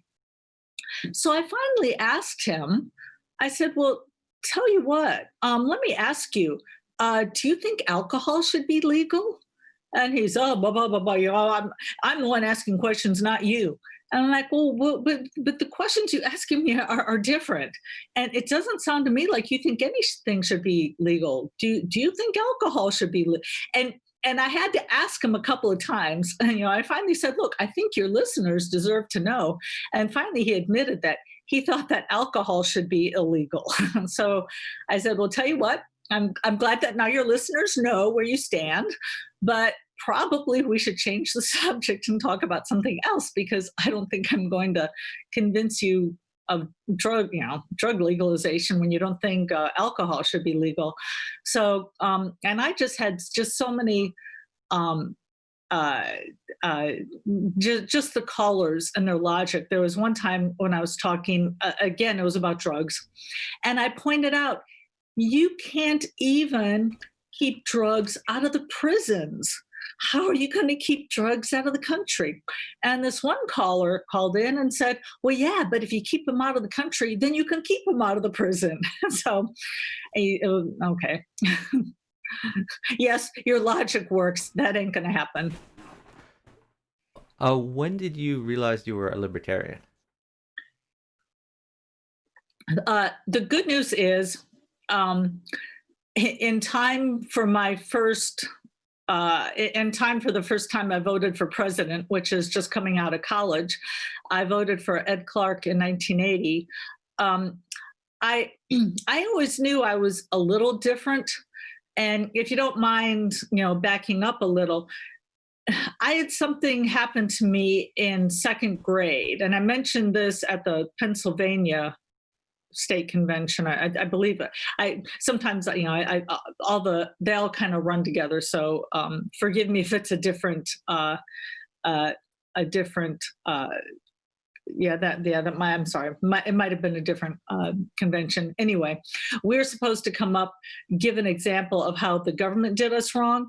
And actually, I've stayed out of the government sites for most of my years, but I had something that happened to me in the formative years from an authoritarian person. When I was in second grade, I was in, like how they have spelling bees. Well, this was the equivalent in math, like a math bee. And we were in the front of the class, and the teacher asked us questions and we gave the answers. And I was one of the finalists. And by the way, let me add, math and science have always been my strongest subjects. And I'm really good at memorizing. So, this was a shoo-in for me to win. So I will never forget, this was the 1960s. And I was wearing this kind of bright lime green dress with big pockets, and my hands were in the pockets. Well, one of the students in class, raised his hand and, hey, teacher, Joe's got her hands in her pockets. I think she's counting and coming up with the answers by counting on her fingers, and we can't see. And the teacher said, oh, well, maybe. Well, what the teacher did is she put it before a vote. And she asked all my little fellow second graders, how many of you think Joe's cheating by counting on her fingers? Which, by the way, I wasn't. I don't have to, because I have a scary memory and I'm good at math. But she asked everybody to vote. How many of you think that Joe was cheating? And I lost. Like, they voted, and the majority ruled that I was cheating. And I just felt so, it was just, I can't tell you. I was just so crushed. And it was kind of my first idea of what we call democracy being two wolves and a sheep voting on what's for breakfast. It was something that was just not fair, and I was very upset, and it just changed my way of thinking to this isn't fair. It kind of gave me the idea that, no, we don't put things up for a vote to take things away from people. So After that, I read Animal Farm, and that fit in which, granted, I didn't read Animal Farm till like a couple years later, but it kind of fit in with that really well. And I that led me down the path to libertarian thinking. Probably my first actual issue was, let me think back, high school. So when I was a freshman, this is kind of interesting. The valedictorian of the senior class was the daughter of our superintendent of the school district. So real high muckety muck up there. And remember, I was in a really small town. And in her valedictorian speech, she said something like, "Isn't it ironic or isn't it hypocritical or something? People sit there with their martinis telling other people they can't smoke marijuana." And now I was the biggest goody two shoes in high school. I've often said I somehow got through the 70s in high school and college, never even having tried marijuana. But I'm sitting there as a goody two shoes, even thinking, well, you know what? She's got a really good point. If people can drink martinis, why can't they smoke marijuana? And what was funny is, I mean, the whole town talked about it. Like I remember even my parents talking about it. The town was abuzz about this controversial thing. And it just made sense to me. And so I read Atlas Shrugged in college. And then when I heard about the Libertarian Party immediately after graduating college, well, actually, no, I was still in college, my last year there, I heard about the Libertarian Party and I said, wow, yeah, this is the party. So how long have you been a member of the Libertarian Party? Did you join right then, or you waited a bit to join? You know, I didn't exactly join right then. Well, first of all, I was in college and it was like, oh, I don't have a lot of money to join the party. And I went to the Dallas County Libertarian Party, which was held at this really fancy house. And I remember being somewhat intimidated. So I didn't immediately join the party, but I became active in the movement.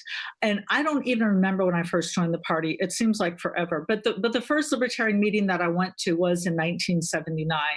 And like I said, I voted for Ed Clark in 1980, and I voted for every presidential candidate since then on the Libertarian Party. I've never voted for a Democrat or Republican on the presidential ticket.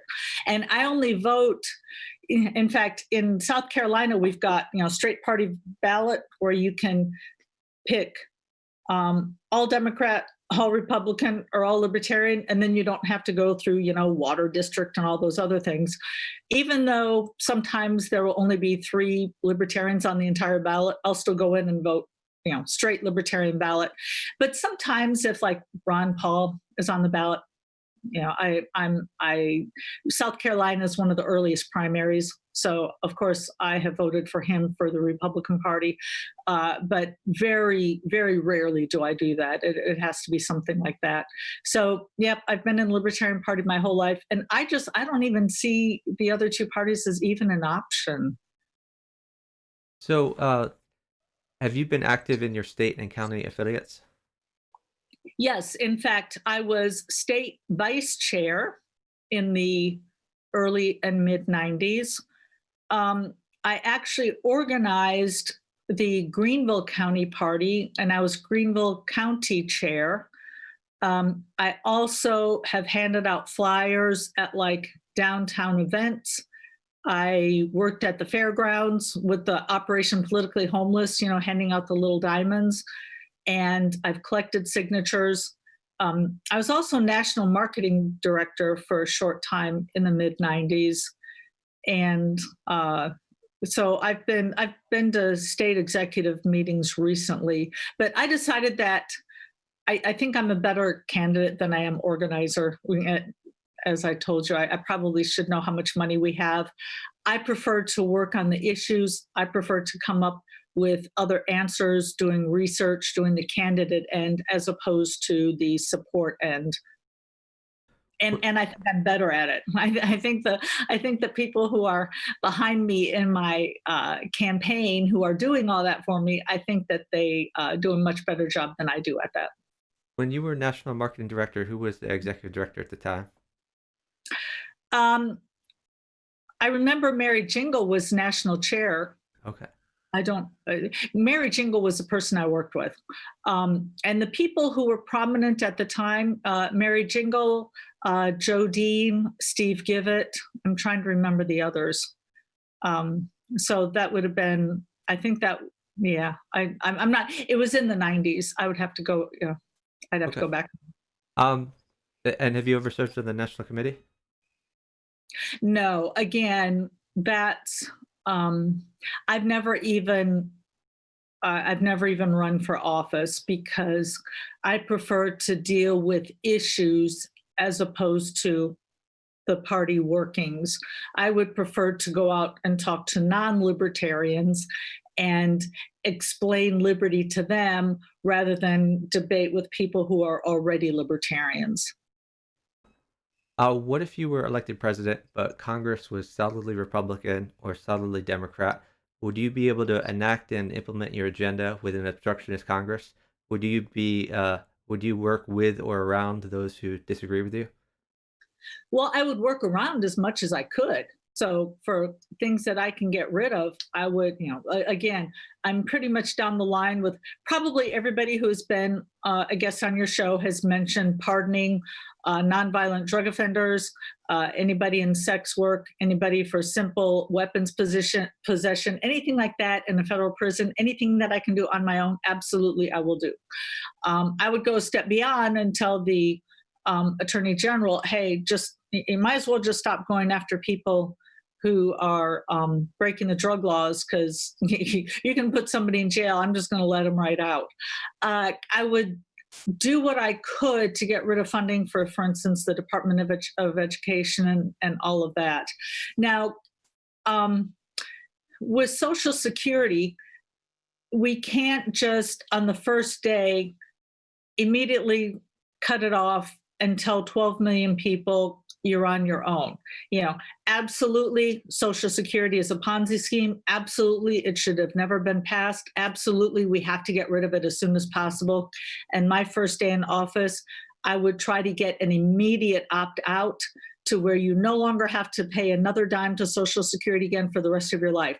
However, for the people who for 40 years were forced to pay into a system, I would sell off whatever I had to, government properties such as downtown post offices, parks, whatever, which would do much better in the hands of a private person, to pay them. Because the way I look at it is if you are 60, 70 years old, if you paid into Social Security for 40, 50 years, however much money, however long you did, unlike what the government says, no, there is no lockbox.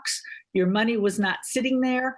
Instead, your money was going to fund some of these other things. So tell you what, some of these other government properties, that's yours. You paid for them. We're just going to give what you rightfully own back to you. With the drug laws, and absolutely, we need to legalize all drugs. In fact, on one radio show that I was on in the 90s, they asked me, how many drugs would you legalize? Just marijuana, or would you legalize heroin and cocaine? And my response was, well, it depends on how much crime you want to get rid of. If you want to get rid of just a little bit of crime, okay, legalize marijuana. If you want to get rid of a lot of crime, a lot of organized crime, legalize all of them. So absolutely, we need to legalize all of them. However, we can only do what the people support us in. And I'm fine with, okay, first month in office, let's just legalize marijuana until people can see that everything's going to be okay. In fact, as you know, I live in Greenville, South Carolina. I live in the South. We didn't have Sunday alcohol sales, which I didn't realize when we moved here. And so the city finally legalized alcohol on Sundays, where you could go to the store and buy it. Now, of course, very limited. Well, you can only actually buy it in a restaurant. You couldn't go to the liquor store and buy it, but you could go to a restaurant and buy a drink. And I remember somebody wrote a letter to the newspaper saying, mark my word, within the next year, we're going to see dead bodies laying in the street. And the guy was serious. And and I wanted to write a letter a year later saying, notice, no dead bodies in the street. But if people need to see, okay, there's no dead bodies in the street on the first month from marijuana, so we can move on, that's fine with me, because I realize that libertarians, we are very much ahead of our time. And not to get too far off the topic, but that's one thing that's been frustrating is, we were saying 30, 40 years ago, hey, they're going to start taxing junk food. And everybody was like, oh, you're such extremists. Oh, you're so radical. That would never happen. Well, not only did states start taxing junk food, but then you got Mayor Bloomberg, who's actually outlawing some junk food in the form of you can't drink large sodas. So pretty much we've been right on things. And I think we would be right on heroin, but we can only do what the people will support us in doing, or we will get thrown out of office. And then what good will we be? It's much better to incrementally get liberty by, for instance, with Social Security, not cut grandma off on day one, incrementally get liberty than to never get liberty. And again, I'm not saying that. I'm not saying we need to do that by not being true to our party platform. I'm not saying that we need to keep the IRS and we need to keep troops stationed around the world. What I'm saying is we need to stick to our platform of legalizing drugs and getting rid of Social Security, but you can't do that in 24 hours. You need to do that step by step. And one more point, by the way, as far as getting people to, like how much could I do? With Social Security, I would like to point out, even though I wouldn't throw grandma out on the street, transferring money would stop. I do not think it is right to take money away from some people and give it to other people. In fact, that's exactly against our platform. So what I would do is, like I said, pay them off with the government assets that their money went to buy. But immediately on day one, try to stop people from having to pay one more penny into Social Security. What are President Trump's best and worst executive accomplishments as president? Well, I do admit that I don't think it's a coincidence that we've had a faster economic recovery under him than under Obama. I've heard many people from Obama who say, oh, well, the reason we're seeing prosperity now is because of what Obama did 8 years ago. It just took 8 years for them to work. It's like, no, no. I do believe that he did get rid of some legislation, some regulation that increased business, but at a very high cost. If you look at the deficit, which he said he was going to get rid of the deficit, it's only gotten bigger. Our deficit's increasing, our debt's increasing. So just like every other Republican, he's just really good at spending money. And that has got to stop. That is the worst part of really any administration, is spending other people's money. Because first of all, money is power. Anytime you take money away from individuals and you spend it, the government spends it. But by you, I mean the government, you as president. Anytime the government spends it, now you are the one who is spending money. You're the one in power of those dollars. You're the one choosing the winners over the losers, not individuals. So individuals need to spend their own money. Nothing works better than the free market. So while Trump got rid of regulations, he really didn't help the free market per se, because we're still getting way too much money in the government.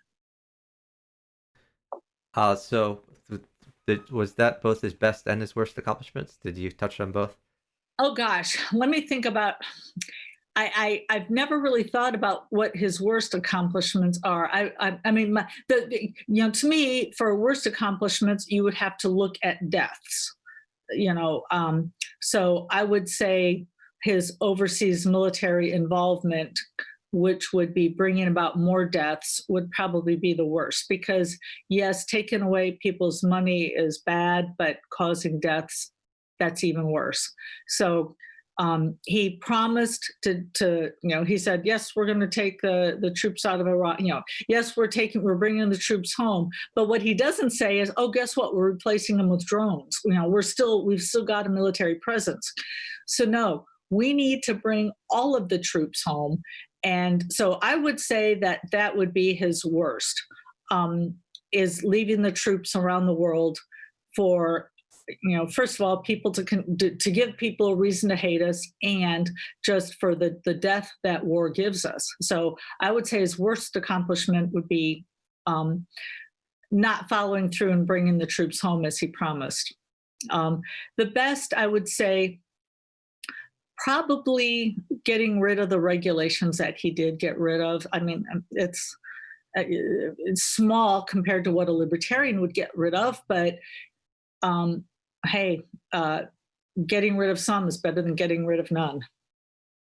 So this next question, I think you've already touched on this, but if you want to get into it more, you can. Tell us what you would do in your first 100 days of office if elected president.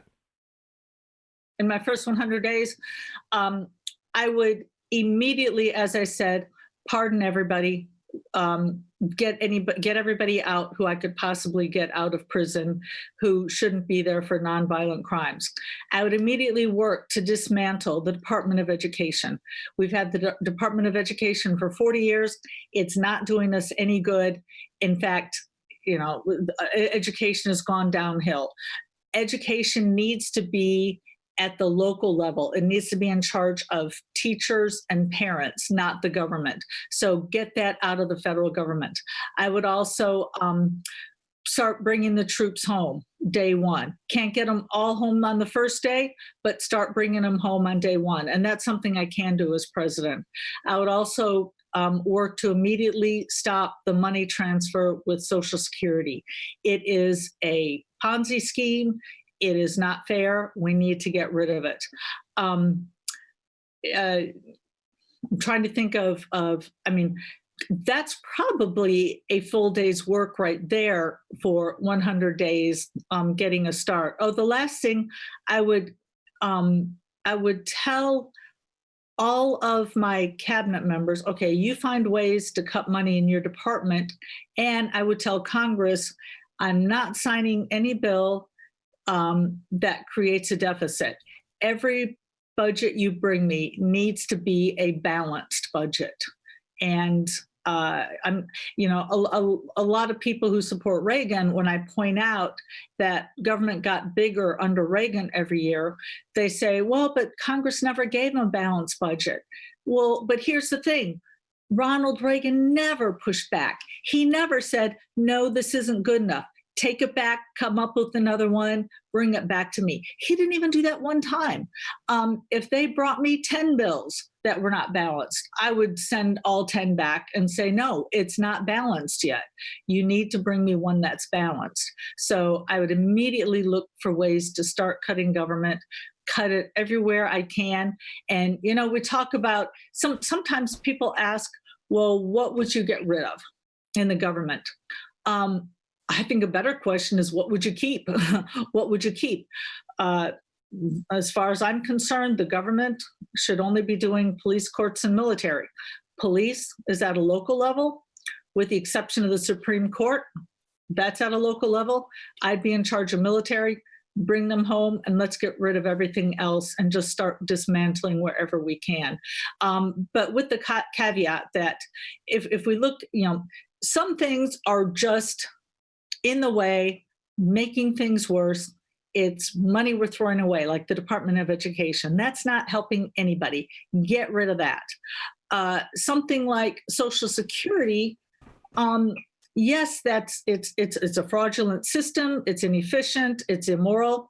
But there are people who are dependent on the money. So I'm not going to say, okay, immediately stop handing that money out, I'm going to say, okay, people will immediately stop having to pay in. And one other point, by the way, on this welfare stuff is I agree with Harry Brown that we need to get rid of corporate welfare before we even begin to worry about individual welfare. We got to get rid of corporate welfare. We got to start taking the power away from these corporations. Unfortunately, there are so many other people who are misguided, who look at corporations as evil and let's use government to help us get rid of these evil corporations. No, the reason these corporations are evil is because they're getting their power from government. If they didn't have the government giving them power, giving them money, they wouldn't be able to do what they're doing. And I'd like to use a quote and say that, an evil person like Charles Manson is really awful, but you take an evil person like Hitler and give them the power of government, and now you've got something really horrific. So what we need to do is we need to stop giving power to people and let the individuals make their own decisions. What you said about Reagan reminds me of a story I heard, which is I heard Stephen Moore, who's currently an advisor to President Trump, but formerly headed the Club for Growth, and he Yes. was a editor for the Wall Street Journal, I believe. Yep.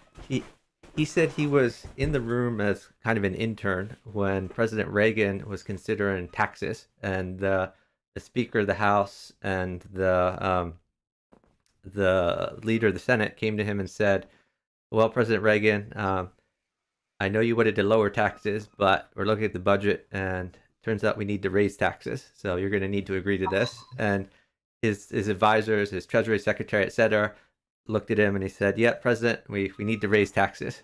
And and apparently Reagan, he just thought for like a minute, and everyone was staring at him. And the president was like, "No, I'm not going to do it. I'm not going to raise taxes." And Stephen Moore was sitting around the side. He was like an intern at the time.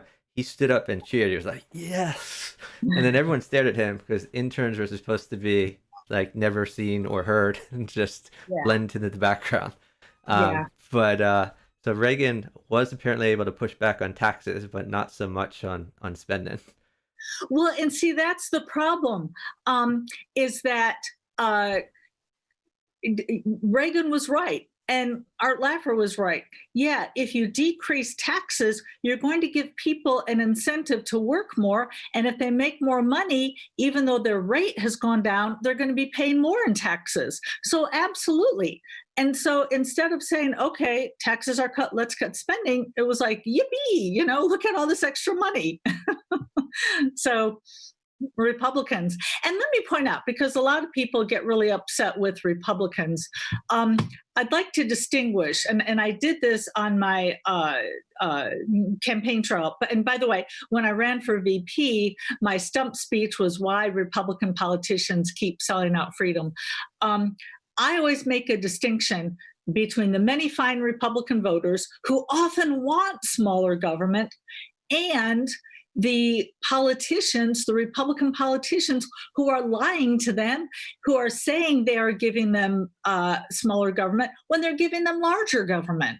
So, yeah, and by the way, I've seen, I like your story about Stephen Moore. I've seen him on TV many times. And I was glad to hear that he would be helping Trump in the beginning, although that didn't last long, but then he was back, and I don't know. But yeah, he kind of did an about face, because Stephen Moore, I've seen him give speeches about how pro-immigration he was, and then all of a sudden, and pro-free trade, and then all of a sudden he's Trump's advisor, and he's against those things, which is really weird. And I'm not saying that Stephen Moore goes far enough, okay? But let me just say, out of the Republicans that we see advising, he's one of the better guys. So, yeah, it was that would make sense that that's what happened. So I was really glad to hear that that's that he was doing that. Yeah, just to be clear, my tax raises story was about Reagan rather than Trump. But yeah. No, I know. Yeah. Anyway, the next question: how would a libertarian president have handled the coronavirus? A lot. First of all, a lot differently. First of all, we would not put people under house arrest. We would not say you have to stay home. Secondly, we would have gotten the FDA out of the way so that people could be tested. One of the biggest problems is we didn't know who needed to stay home and who could go out safely because we didn't have the testing. So once again, government will, put the roadblock up and say, okay, we are, we're not going to approve all these tests. And then they say, oh, well, we haven't been tested, so y'all have to stay home. If people had gotten tested from the start, we would have known who is safe to be out there and who isn't. And yes, I know we didn't have the antibodies test right away, but we would have known who had the disease and who didn't. One thing that really frustrated me the most was when Trump said, and this is something I actually saw him, and I usually don't watch his press conferences from start to end. They're too long and too boring, and you don't get much out of them anyway. But I just happened to catch him when he said, only get testing if you have the symptoms. If you don't have the symptoms, no need to get tested. And I wanted to throw something at the TV because at least 60 and as many as 80% of the people with coronavirus do not have symptoms. So you can think that you're fine and then go out and infect a bunch of people. So you don't just say test if you have symptoms. How about let's test everybody? That's what other countries did, and they were able to slow it down. So should have done an Emergency Powers Act to tell the FDA, you don't have to test for efficacy. Go ahead and test for safety. Let everybody get tested. And then only the people who were vulnerable or who were sick would have had to have stayed home. We could have left our economy going on just fine. And I'd like to point out, by the way, that Sweden, yes, they had deaths, but it's not like they're over there dropping like flies and we're all safe. No, we have a lot of deaths.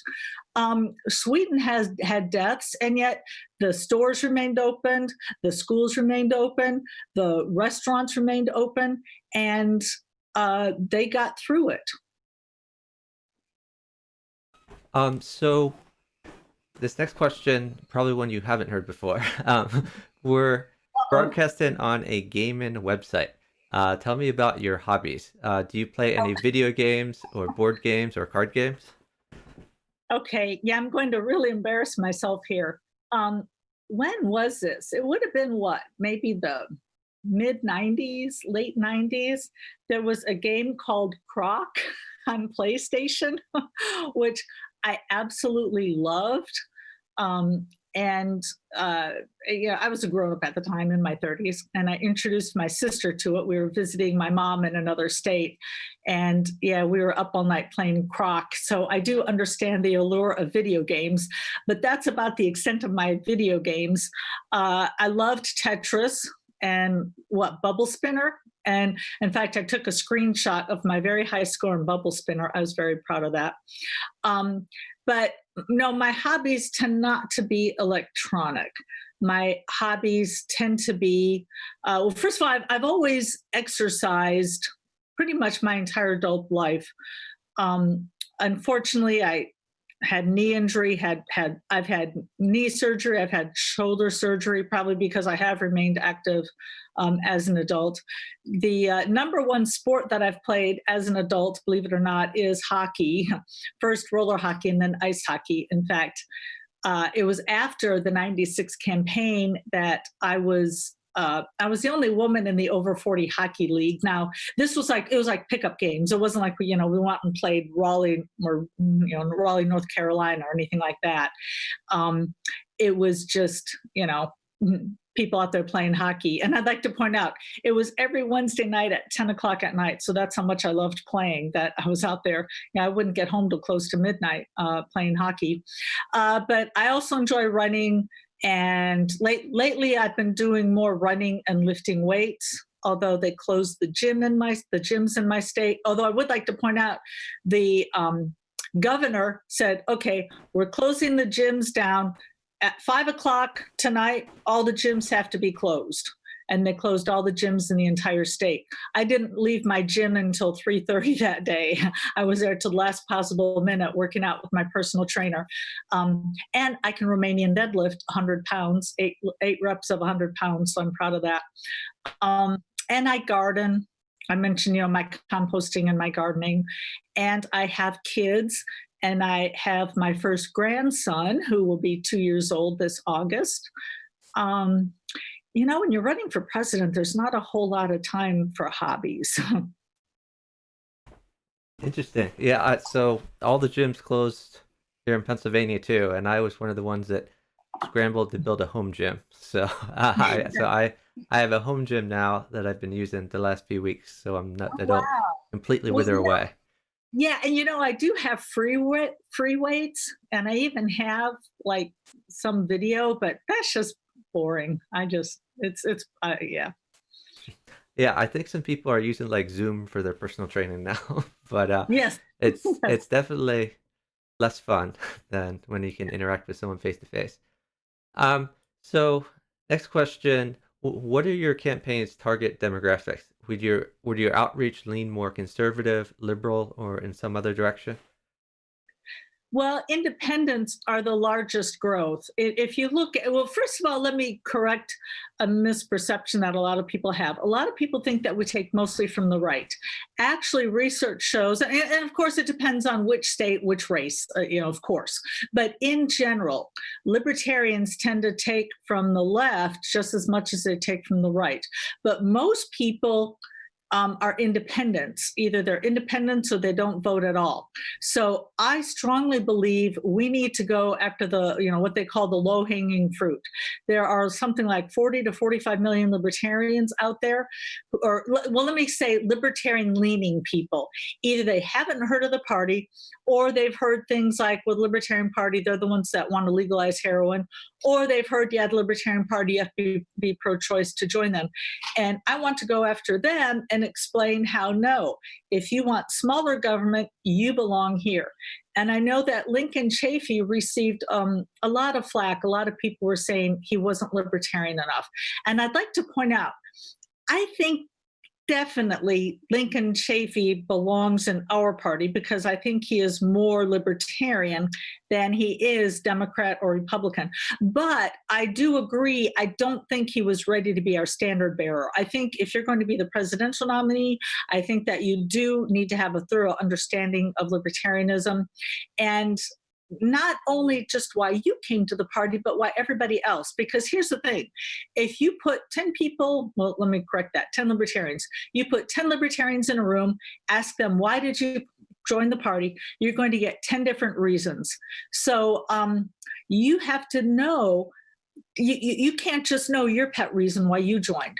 It can't just be like, well, you don't like the FDA, so you're going to talk about just the FDA. No, you have to understand the entire medical process, or you have to understand the environment as well as Social Security, as well as bringing the troops home, as well as foreign policy, as well as, all these other things. You have to basically speak to what other people are talking about. So my demographics are going to be libertarian leaning people who just don't know that the Libertarian Party is a good home for them. And that does tend to be younger people. A lot of younger people are, they're just naturally more socially tolerant. They believe in gay marriage. In fact, their reaction is kind of like, what? You mean people don't think gays should get married? That doesn't even make sense. So they tend to be very tolerant of things like that. And yet they're still fine with owning a gun. Again, they look at it as, well, of course you should be able to own a gun. You can get married if you're gay, right? So definitely younger people, definitely libertarian leaning people. As president, what is the proper constitutional role of executive orders, and what would you accomplish with executive orders? I realize this can be a controversial point, because I know some libertarians say they're not constitutional, so we need to get rid of them. Okay, that's the end result. But here's the thing: what if I, as president, can get rid of other unconstitutional executive orders or other unconstitutional things in government with an executive order first? So I would actually use the executive order to get rid of anything unconstitutional that I can. And then before I leave office, okay, fine, then we'll get you rid of executive orders. But I don't see any reason to not use those to get rid of the unconstitutional stuff first before you get rid of them. Because, yeah, that is too powerful of a tool to leave lying around for future presidents. So you want to get rid of that before the next guy gets in office. Absolutely. What would you do about climate change? Climate change. First of all, educate people that the most if you look at well, let me back up a minute. First of all, I'm not going to get into the argument of how do we have climate change. I'm not going to get into the argument of is it man-made or is it not man-made, because we're here now. The question is, what do we do from here on out? So I think a major thing is to explain to people that if you have more government, you've got less pollution. And, we know that some of this pollution can cause greenhouse gases and all that. Also, as I said, I'd leave the competition open for nuclear power. I would stop wasting government money on, all these wind and solar powers that just don't seem to be sustainable. Because here's the thing: if they really worked, if they really had a good return on investment, then private companies would be beating down the doors to start these companies. The only reason that the government has to put money in is because they're not a viable option. So I would move to nuclear power, which I would like to point out, nuclear power is much cleaner than coal and pretty much anything else we have. So anybody who's for the environment, who's against global warming, needs to be for nuclear power. What kind of judges would you appoint? So for the federal district court, the circuit courts, and the U.S. Supreme Court, what do you look for in a judge? And do you have a short list for the U.S. Supreme Court? I don't have any specific names, but somebody who understands the Constitution. I wouldn't look for somebody on specific issues. I would look at, do you believe in the basic Constitution, and would you uphold the Constitution?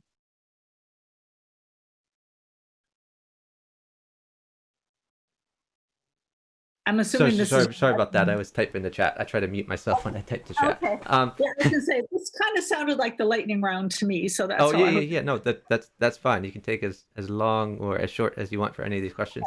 How should we handle the debt crisis? The debt? The debt and the deficit. Oh, yeah. Immediately stop the spending. One thing, when you're digging yourself into a hole, the first thing you need to do is stop digging. So stop digging, stop spending. Again, I would tell Congress, I'm not going to sign a bill unless it's balanced.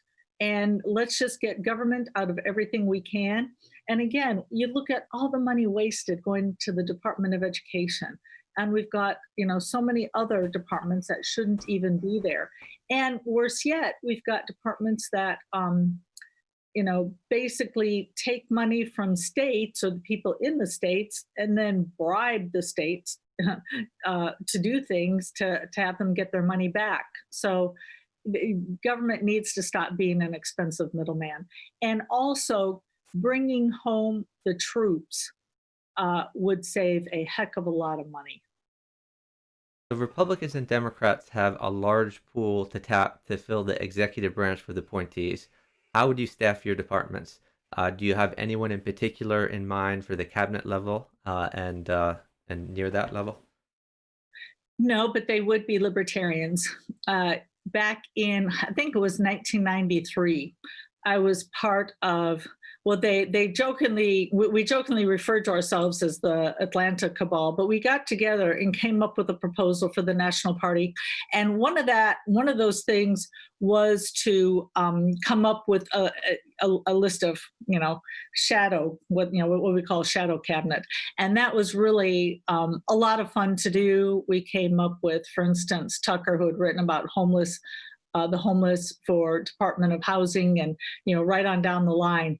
I have not gotten that far with a presidential campaign, and you're actually the first person to have asked me that. But I can guarantee you, I would probably go to the Libertarian Party first, go to Cato second, go to some of these other libertarian think tanks third, and look for the people who have written extensively and who understand that government is not going to solve the problem, that government creates the problem. So I have a question to ask all the candidates that, which is, what would be your foreign policy as president? I think you've touched a lot on military policy. Do you want to expand on that, on foreign policy in general, or do you feel you've already answered that? Well, let me just add that I would tell other countries, hey, here's the good news. We're going to stop being the world's policemen. So we're not going to be, our troops are no longer going to be on your property. We're no longer going to tell you what you can do. Bad news is you're going to be paying your own bills. Also, I would follow that up with, but here's the good news. We are going to trade peacefully. So I'm not going to have any tariffs or any sanctions. If my citizens want to trade with yours, great, we'll be there. We'll do that. If you receive the Libertarian Party nomination, do you have a preference for your running mate? I think you touched on this earlier. You said you might give like a list of like 5 people. Right. Are you going to name names or not at this point? Well, let me just say the only name I feel comfortable naming right now is Ken Armstrong, only because he was a presidential candidate. And I was with him in many debates. So I've heard him answer many questions, and I believe he would be a good candidate. Okay. So he would definitely be on my short list because I know him and I've seen him perform, and I think he's great. I don't know any of the other candidates as well because I've been paying attention to the presidential campaign, not the vice presidential race. So, and I know there's a lot of support for Larry Sharpe. My question to Larry Sharpe would be, how do your views agree or disagree with Jim Gray's views? If he agrees with Jim Gray, for instance, that we need to have an IRS, that we need to have an income tax, that the federal government needs to be involved, or at least the government needs to be involved in education, and that there was some, and that we need to keep troops stationed around the world, then I would say, no, I need somebody who's going to stick to the platform closer to what I believe. If, however, he says, oh, no, I'm only running on that because that's what Jim Gray believes, but no, I think we shouldn't have an income tax. I think we should bring our troops home, then that would be fine. But I just don't know his views separate from Jim Gray's, because what a lot of people don't realize is as vice president, your job is to basically go around and spread the presidential message. And that's why it was so easy for me to be Harry Brown's vice presidential nominee, because I agreed with Harry. I loved Harry Brown's candidacy because he was uncompromising. He didn't sell out liberty. He did not sacrifice the platform. He agreed in liberty right down the line, but he was able to explain it in a practical way that Americans would understand. And by the way, one of the ways that I love that he would explain it is he would ask people, and I guess I would do this too if I were the candidate, because I think it's very, I think it's very compelling, is to ask people, okay, imagine the IRS did not, and see, got to get rid of the IRS. Imagine the IRS didn't take money out of your paycheck every week. What would you do every week? Maybe go to an extra restaurant, maybe do this, do that. Or he would say, imagine saving up your money. Imagine if you've gone a whole year and you've got an extra $12,000. What would you do with that $12,000? Take a nice vacation, maybe send your kids to college. Think about all the things you could do if you didn't have to give that money to the federal government. So I liked his practical and principled approach. So I would want any candidate to be, practical enough and principled enough. If you lost the LP nomination, Oh, I'm sorry for that noise. if you lost the LP nomination, would you accept the nomination for vice president? It would depend who it's for. Right, and I don't want to make any formal announcements. Right now, I'm running for the presidential nomination. Right now, I believe that I would be the best candidate because I am a lifelong libertarian. I understand the libertarian platform, and I understand all the reasons to be libertarians. I've done 40 years of reading. I can't tell you how many Cato books and how many Cato papers I've read, and I think better than anybody else, I could explain to the American, like whatever they threw at me as far as what about free trade or fair trade or this or that? I would have an answer for it. In fact, somebody once asked me a question about Bureau of Land Management, and I had a question for that too. So I believe that I am the best candidate, and I think that I can better explain the party platform. That being said, if I were to lose to Justin Amash, I would consider being the VP candidate, just because if we had somebody who recently left, it was almost a year ago, but that's fairly recently, considering I've been in the movement for 40 years. I would want to see somebody like myself as the VP nominee, somebody to balance that out, somebody who is a diehard libertarian, somebody who would give the libertarian message. So I would do that more to balance out the ticket, to hopefully steer the ticket more libertarian.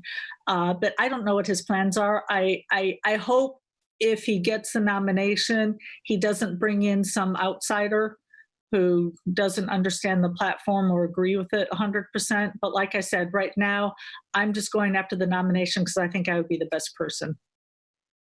So you touched on this your last question.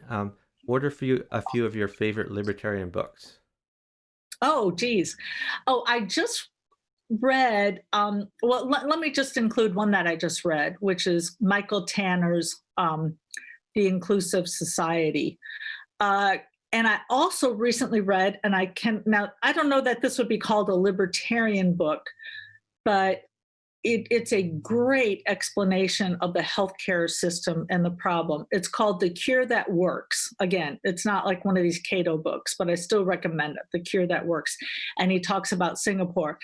As far as, I would have to put, I don't know if you call this a libertarian book, but I would put Atlas Shrugged at the top of the list, because that book was just instrumental in, like, I had so many dots that needed connecting that when I read that book, and for instance, I remember one passage where they were talking about how we don't want to invent anything new, because we don't want competition, and how, oh yeah, well, we want that with books too, because, oh yeah, some author was friends with whatever politician. And it just really drove home how ludicrous the system we have is. So if you count Atlas Shrugged, but I would, other than that, I would have to just go back through all the books I've thought about. But David Bergland's Libertarianism in One Lesson, definitely that goes at the top. So which former U.S. president, former or current, I guess, which U.S. president did you admire the most, and why? I would have to say Thomas Jefferson. I think he's beloved by most libertarians, and probably for the same reasons. He's the one who came up with, hey, life, liberty, pursuit of happiness, and that Americans should be free to pursue those. So, What politician did you admire the most, living or dead? um, I guess Thomas Jefferson. He would be a politician, right? Okay. Um, if you could change one government policy, what would it be? Just one. Oh wow. I guess the income tax. So you would get rid of the income tax? That would be okay. Uh, Um, yeah, put power back to the people. Let them. People will spend their own money much better than bureaucrats will. do you have any endorsements of your presidential campaign that you're proud of and want to highlight? Oh, people have endorsed me in the past. Well, for this presidential campaign. We have not really gone after endorsements, so um, I I would have to go back and look. Uh, and also, I've had some people. I'm not sure if they want me to public. Yeah, well, an endorsement by definition is public. I would say. I mean, I'm most proud that I have Steve Dasbach running my campaign because, like I said, he was national chair, executive director. He's been on the LNC, and by the way, he got the Best Libertarian of the Decade award from Indiana.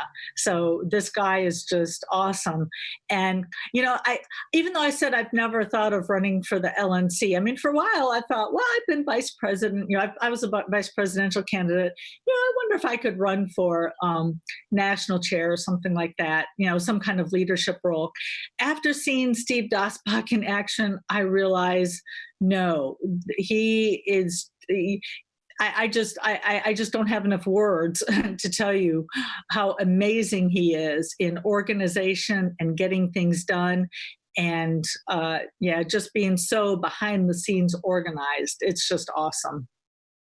Of the prior Libertarian Party presidential campaigns, which campaign most closely resembles the campaign you want to run? Oh, that's easy. Harry Brown. Harry Brown in the 96 campaign. He ran again in 2000. And in 2000, they decided that they would go after votes and not membership. And unfortunately, they fell short for both. So I think you need to have membership, if not as the most important goal, because like I said, yes, we need ballot access, we need votes in some states, but membership, he went after membership, and he never sold out the libertarian principle, but he was able to explain it in a practical way.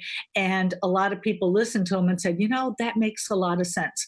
And that's what I want people to say when they hear me, is they say, wow, that makes a lot of sense. I never thought about it that way.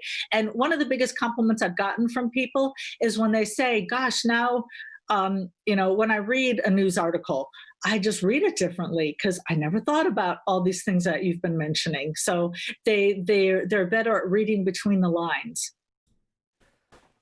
So I have two questions for you that are somewhat related, and I'm going to give you both questions before you answer, because sometimes I give one question and then Okay. sort of people answer the other question. Okay.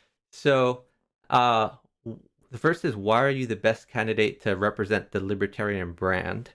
And the second is, why are you the best candidate to build the Libertarian Party? Okay. And yes, those are related. And I think it's everything that I've just already listed, because I refuse to sell out one single sentence, one single plank of the libertarian platform.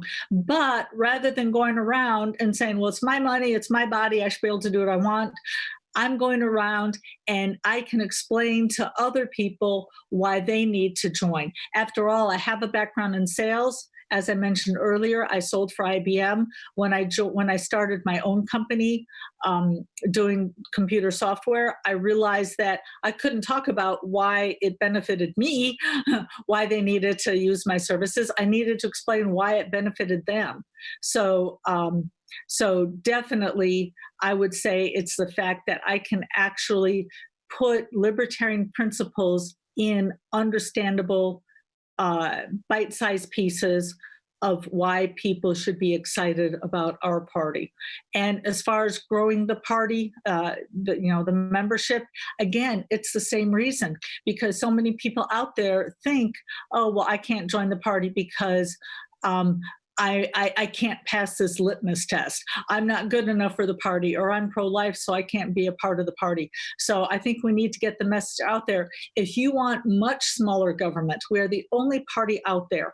And once people become aware of our ideas and they talk to different people, then they start being won over for other ideas that maybe they're not libertarian in the beginning.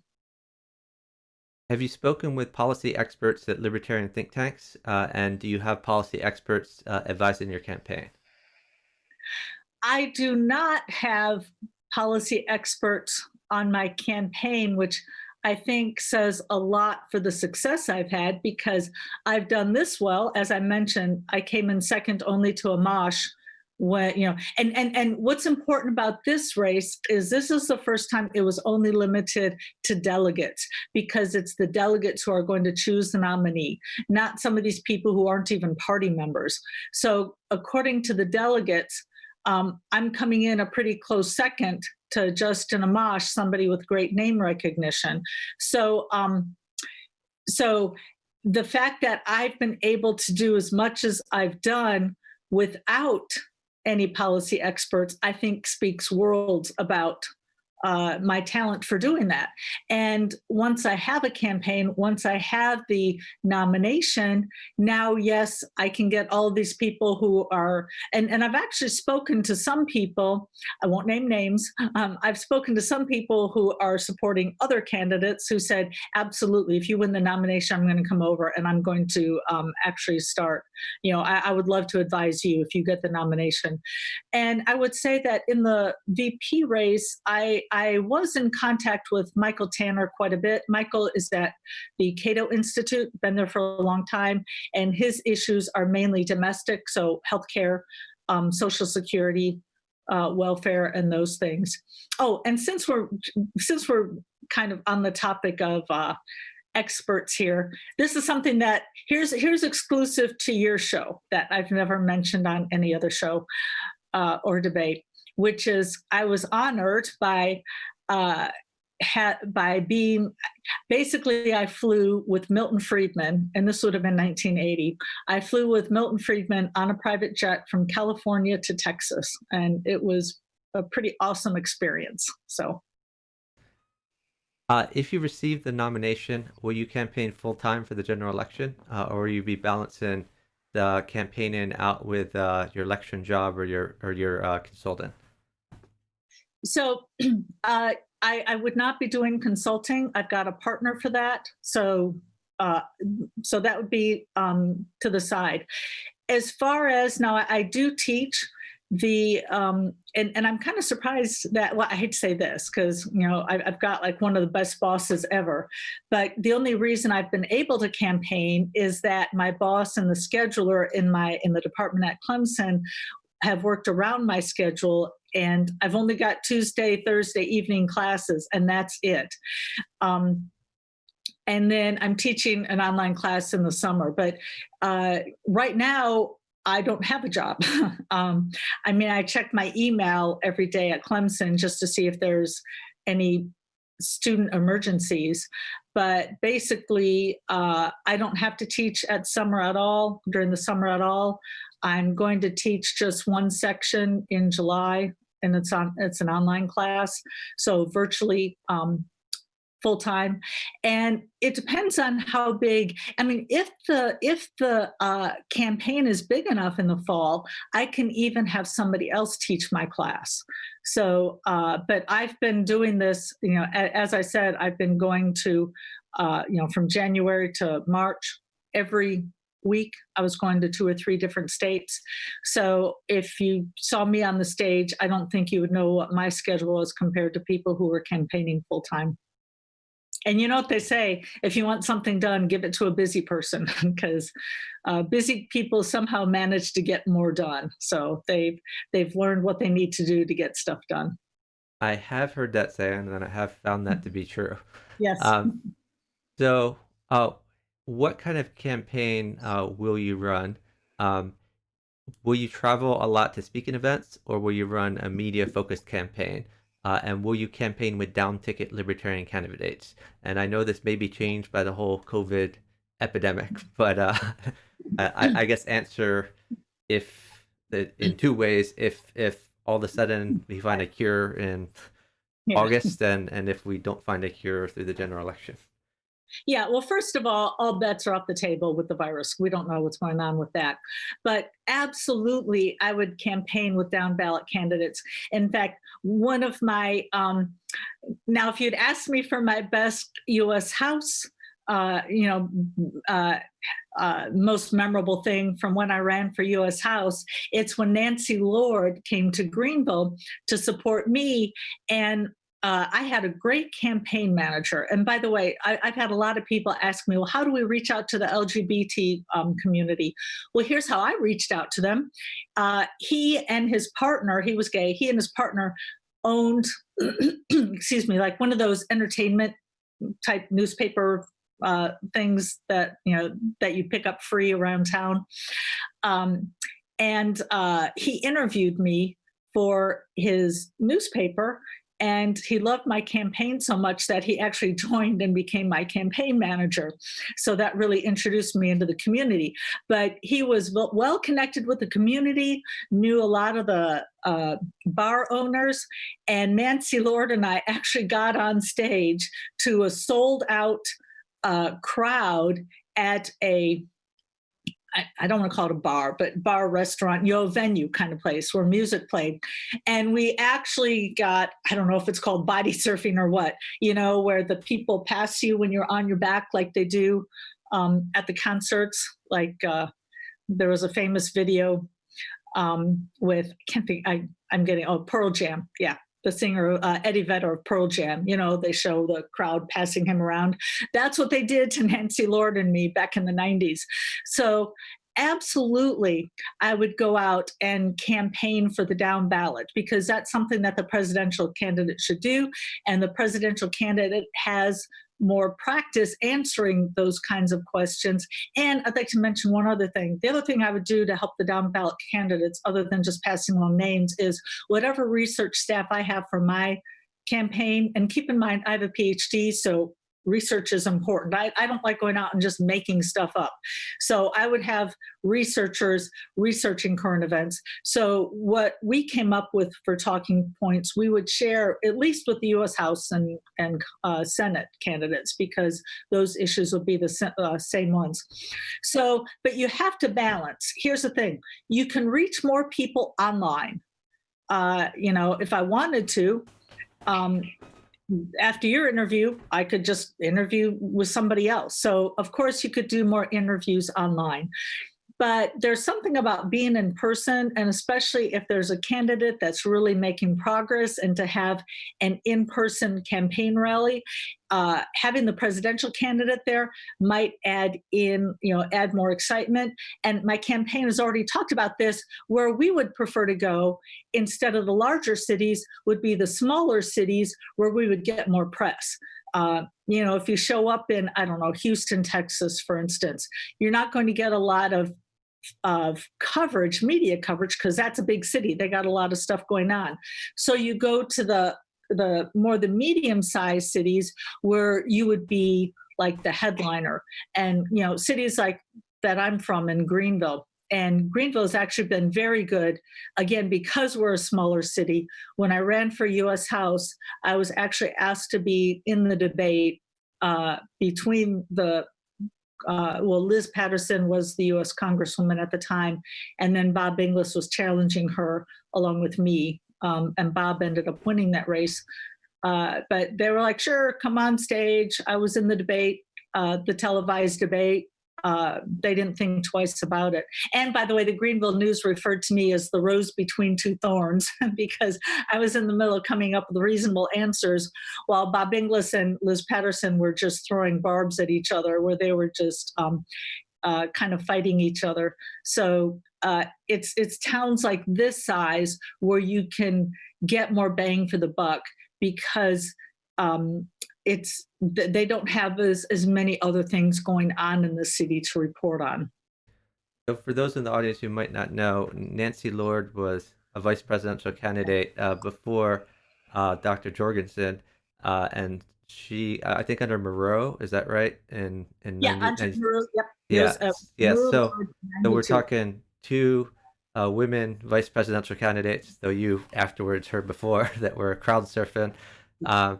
And the Libertarian Party also had the first electoral vote for a woman who was Yep. many years before Geraldine Ferraro. We had Tony Nathan running for Yep. vice president under John Hospers in And 1972, I believe. yeah, and isn't she the only woman still to have gotten an electoral vote? Well, no, because Or Hillary did Clinton got a bunch of oh, electoral well, votes, and yeah, that's so did right. Geraldine Ferraro. Obviously, yeah, But the yeah. only, yeah. Um. So, Yeah, I guess I was looking more like she was the only one in the Libertarian Party who got the yeah. yeah, I mean, yeah, obviously not the Democrat and Republican, yeah. But I think so far they're still the only ones to get an electoral vote in the party. I'm not. I'm not sure of that actually. I'd have to look into that. Yeah, I would Well, too. I actually I think you're right, but there were some faithless electors that went to various candidates. I think Ron Paul got a faithless elector vote, so I don't know whether you'd count that because Yeah, he was not running as a libertarian most recently, but as a yeah, Republican. But he was our candidate in 1988. right. Um, so will you remain in the Libertarian Party far in the future, whether you win or lose the nomination? Oh, I'm still here 40 years later. In fact, yeah, last night, and this isn't to put Jim Gray down, okay? And I don't remember his numbers exactly, but he said, I've been in the party for 12 years and Larry Sharp's been in the party for 8 years or 12, whatever the numbers were. And I thought, well, that's interesting. You add both of the number of years they've each been in the party, add them together, I've actually been in the party longer. So as I mentioned, I voted for Ed Clark in 1980. I have voted for every presidential nominee since then. I've been a delegate several times to national conventions. I'm not going anywhere. I don't see the Democrats and Republicans as a viable option at all.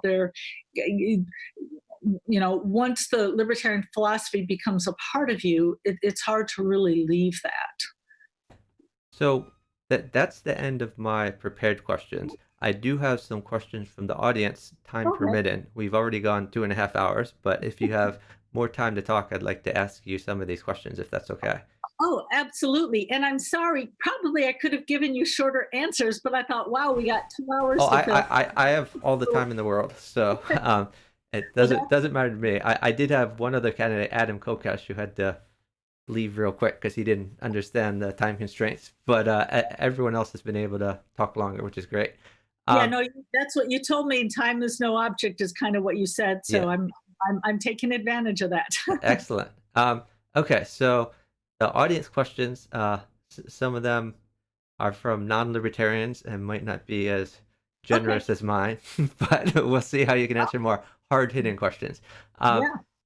The first is, how would you start to transition from being a world police power to becoming a neutral country without an active military throughout the world? Do it. I guess maybe repeat the question. I mean, yeah, I would just do it. I guess maybe the question is, will the countries that we're leaving be able to police themselves? Is that the question? Maybe. I'm not sure. I'm just reading it to you as it is, but it seems to be about transition. So I guess he's skeptical that we could go from being a military power to a neutral power, and how do we go about that? Yeah, well, I mean, the short answer is just do it. Of course, where do you come home from? Of course, we would come home from stable places first, like France, uh, and work our way down.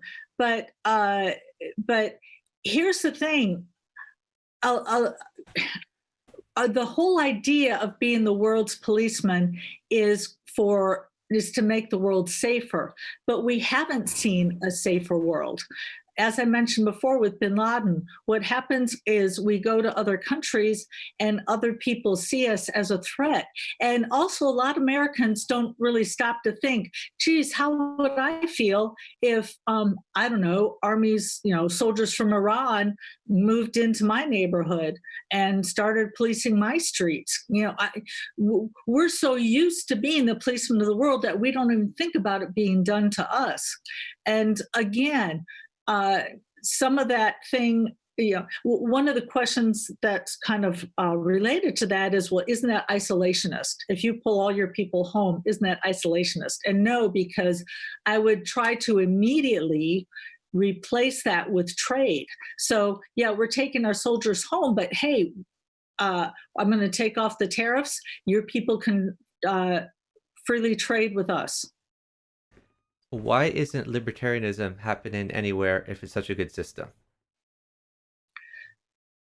I would say because once people, and the framers of the Constitution said this, that once people realize that they can vote themselves power, they are going to do so. And any system you come up with, it's just going to start to be run by those people.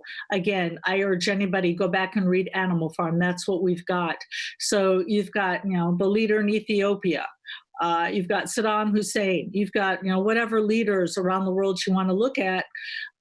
These people get to live in palaces, and they have a police state to keep, the subjects in line. So, and it's hard to overcome them. But what I would say is that's almost a challenge, saying that, well, it must not be the best idea, or it would be places. In other words, I'm taking the question and flipping it. So the real question, the underlying question seems to be that what must not be good, or it would be in more places. And I would say, if you look all around the globe, where we've had the most progress, where we've had the most inventions, where we've had the least pollution, where we've had the most human rights, are always where we have less government.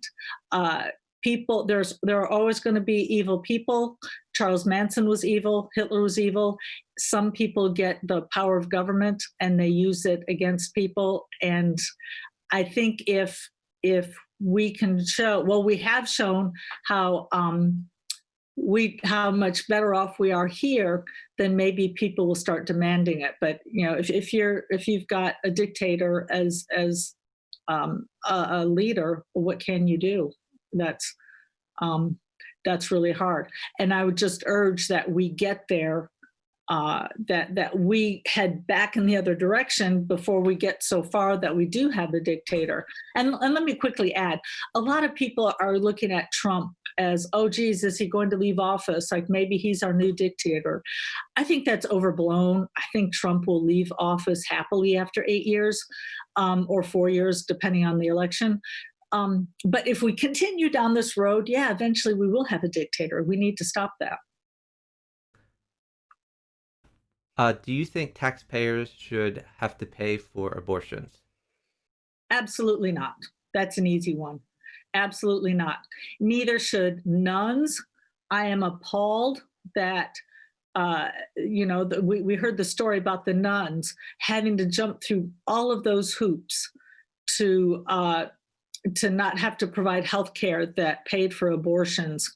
You should not, not only should you not have to pay for abortion, but you shouldn't be required to even offer insurance for it for whatever reason, religious or otherwise. How do you feel about open borders immigration? That we need to flip what we have. Right now, we're only letting a few people in, keeping most people out.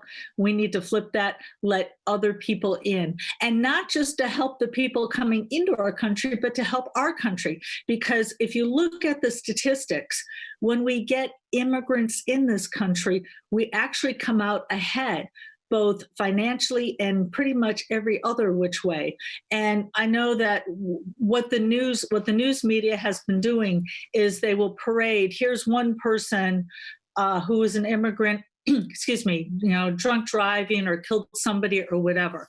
But the statistics clearly show that people who are born in another country who move to our country are far less likely to commit a crime than people who are born on American soil. So the thing about crime doesn't hold water, the thing about terrorism doesn't hold water, and the thing about finances. Uh, People who come in, uh, anybody with a high school education or more benefits the economy, and they benefit the economy more than those who come over with less than a high school education. And I might add, three of my grandparents are immigrants. So I'm the granddaughter of immigrants.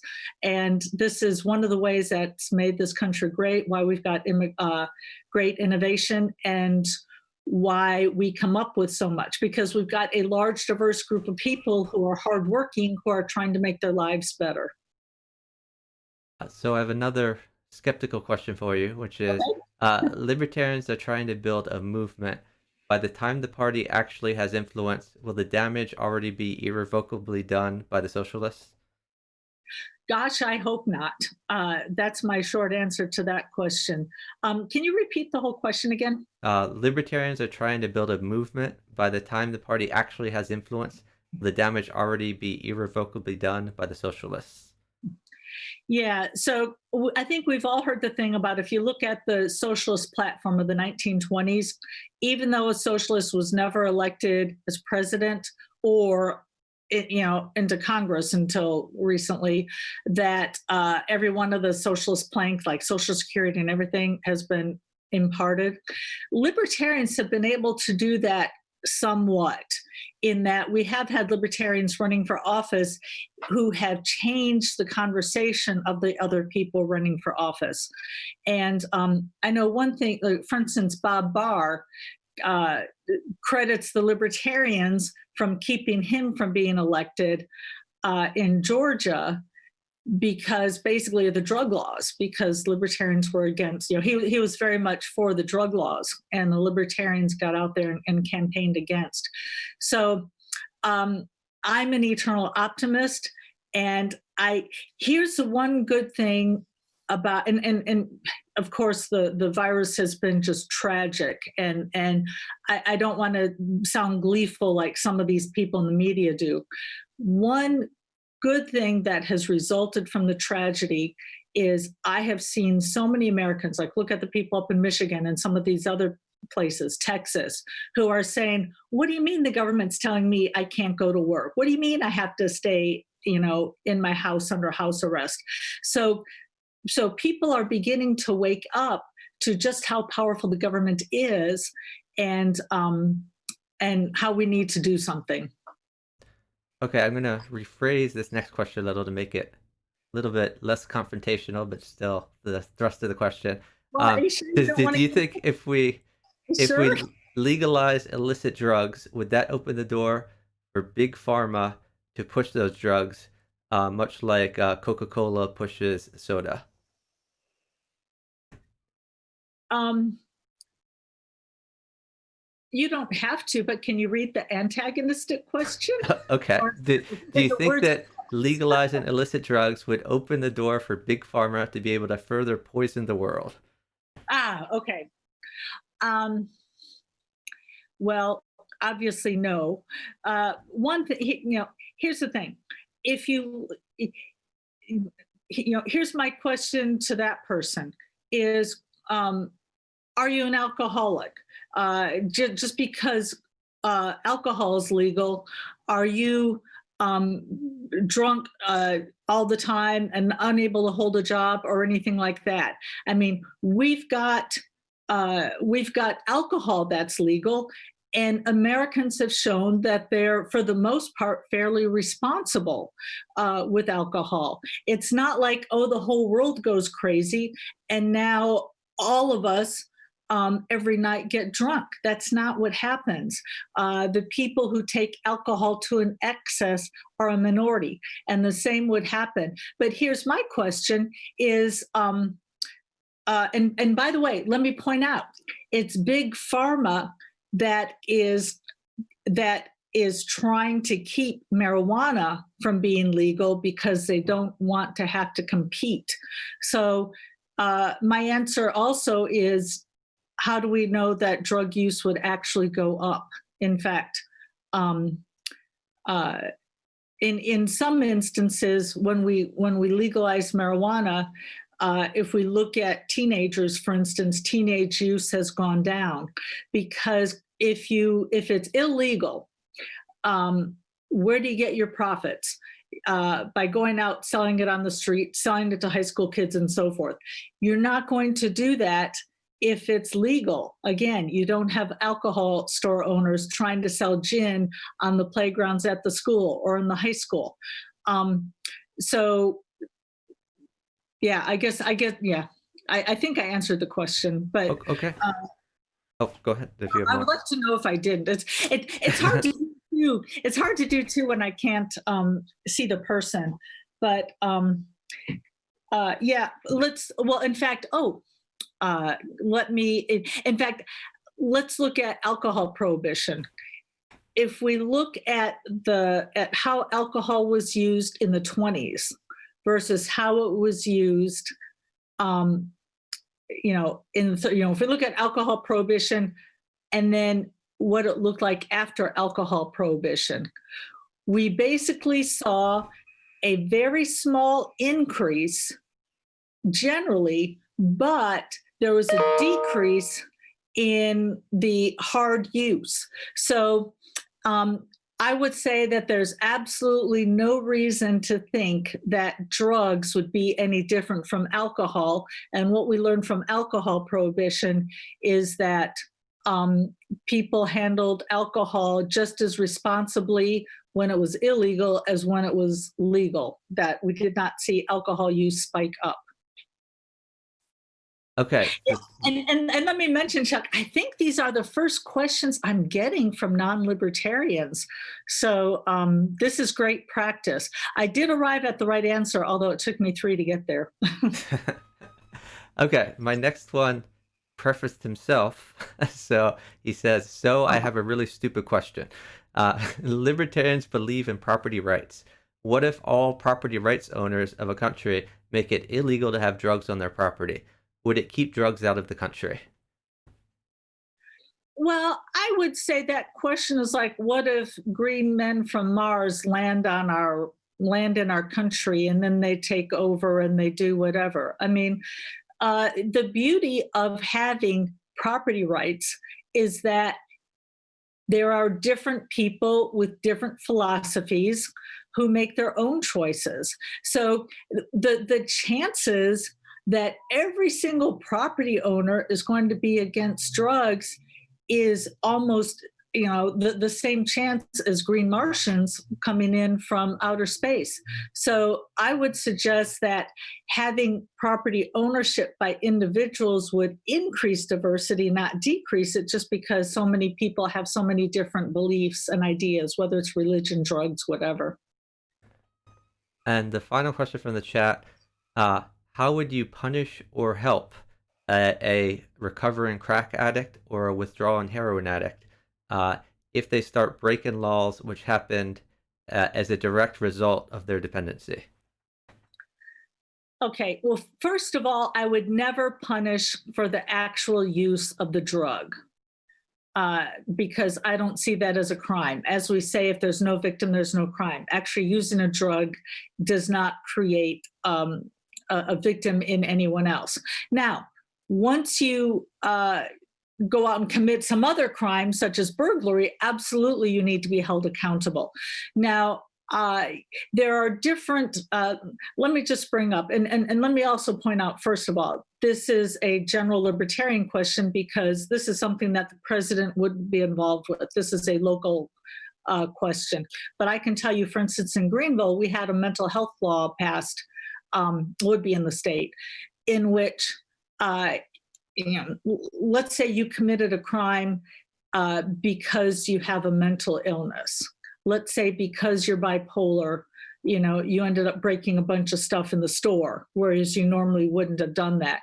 And what they do is they say, okay, we're going to lessen the punishment if you go to treatment.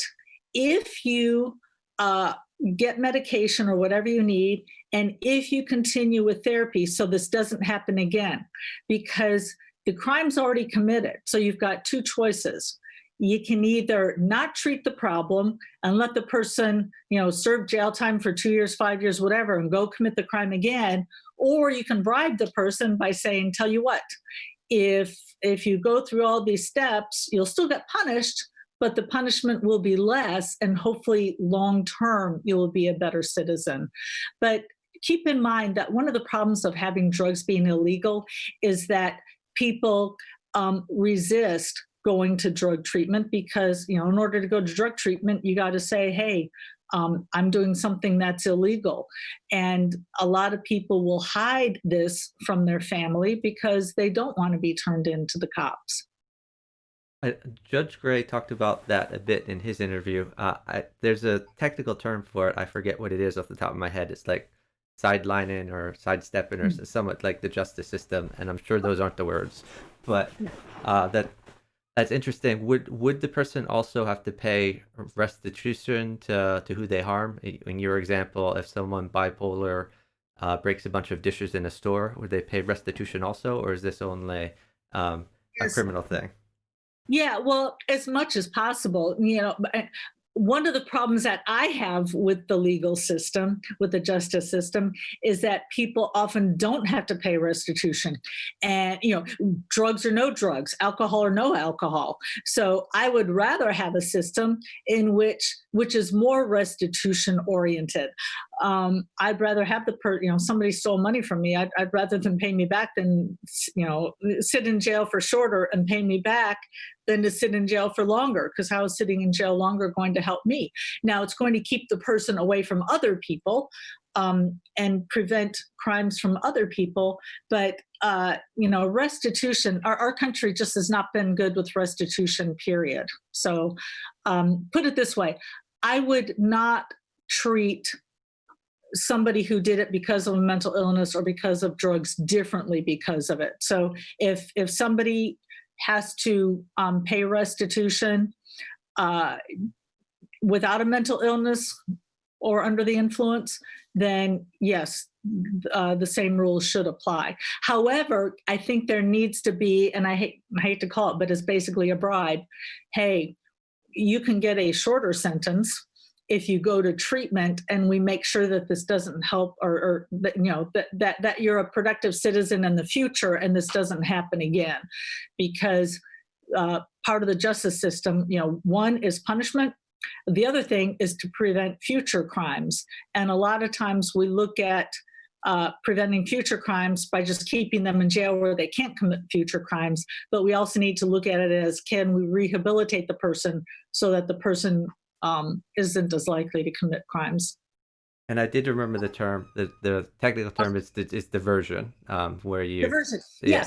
Yes, that's what it's called. It's because when they passed the mental health bill here in South Carolina, that's what they called it, diversion.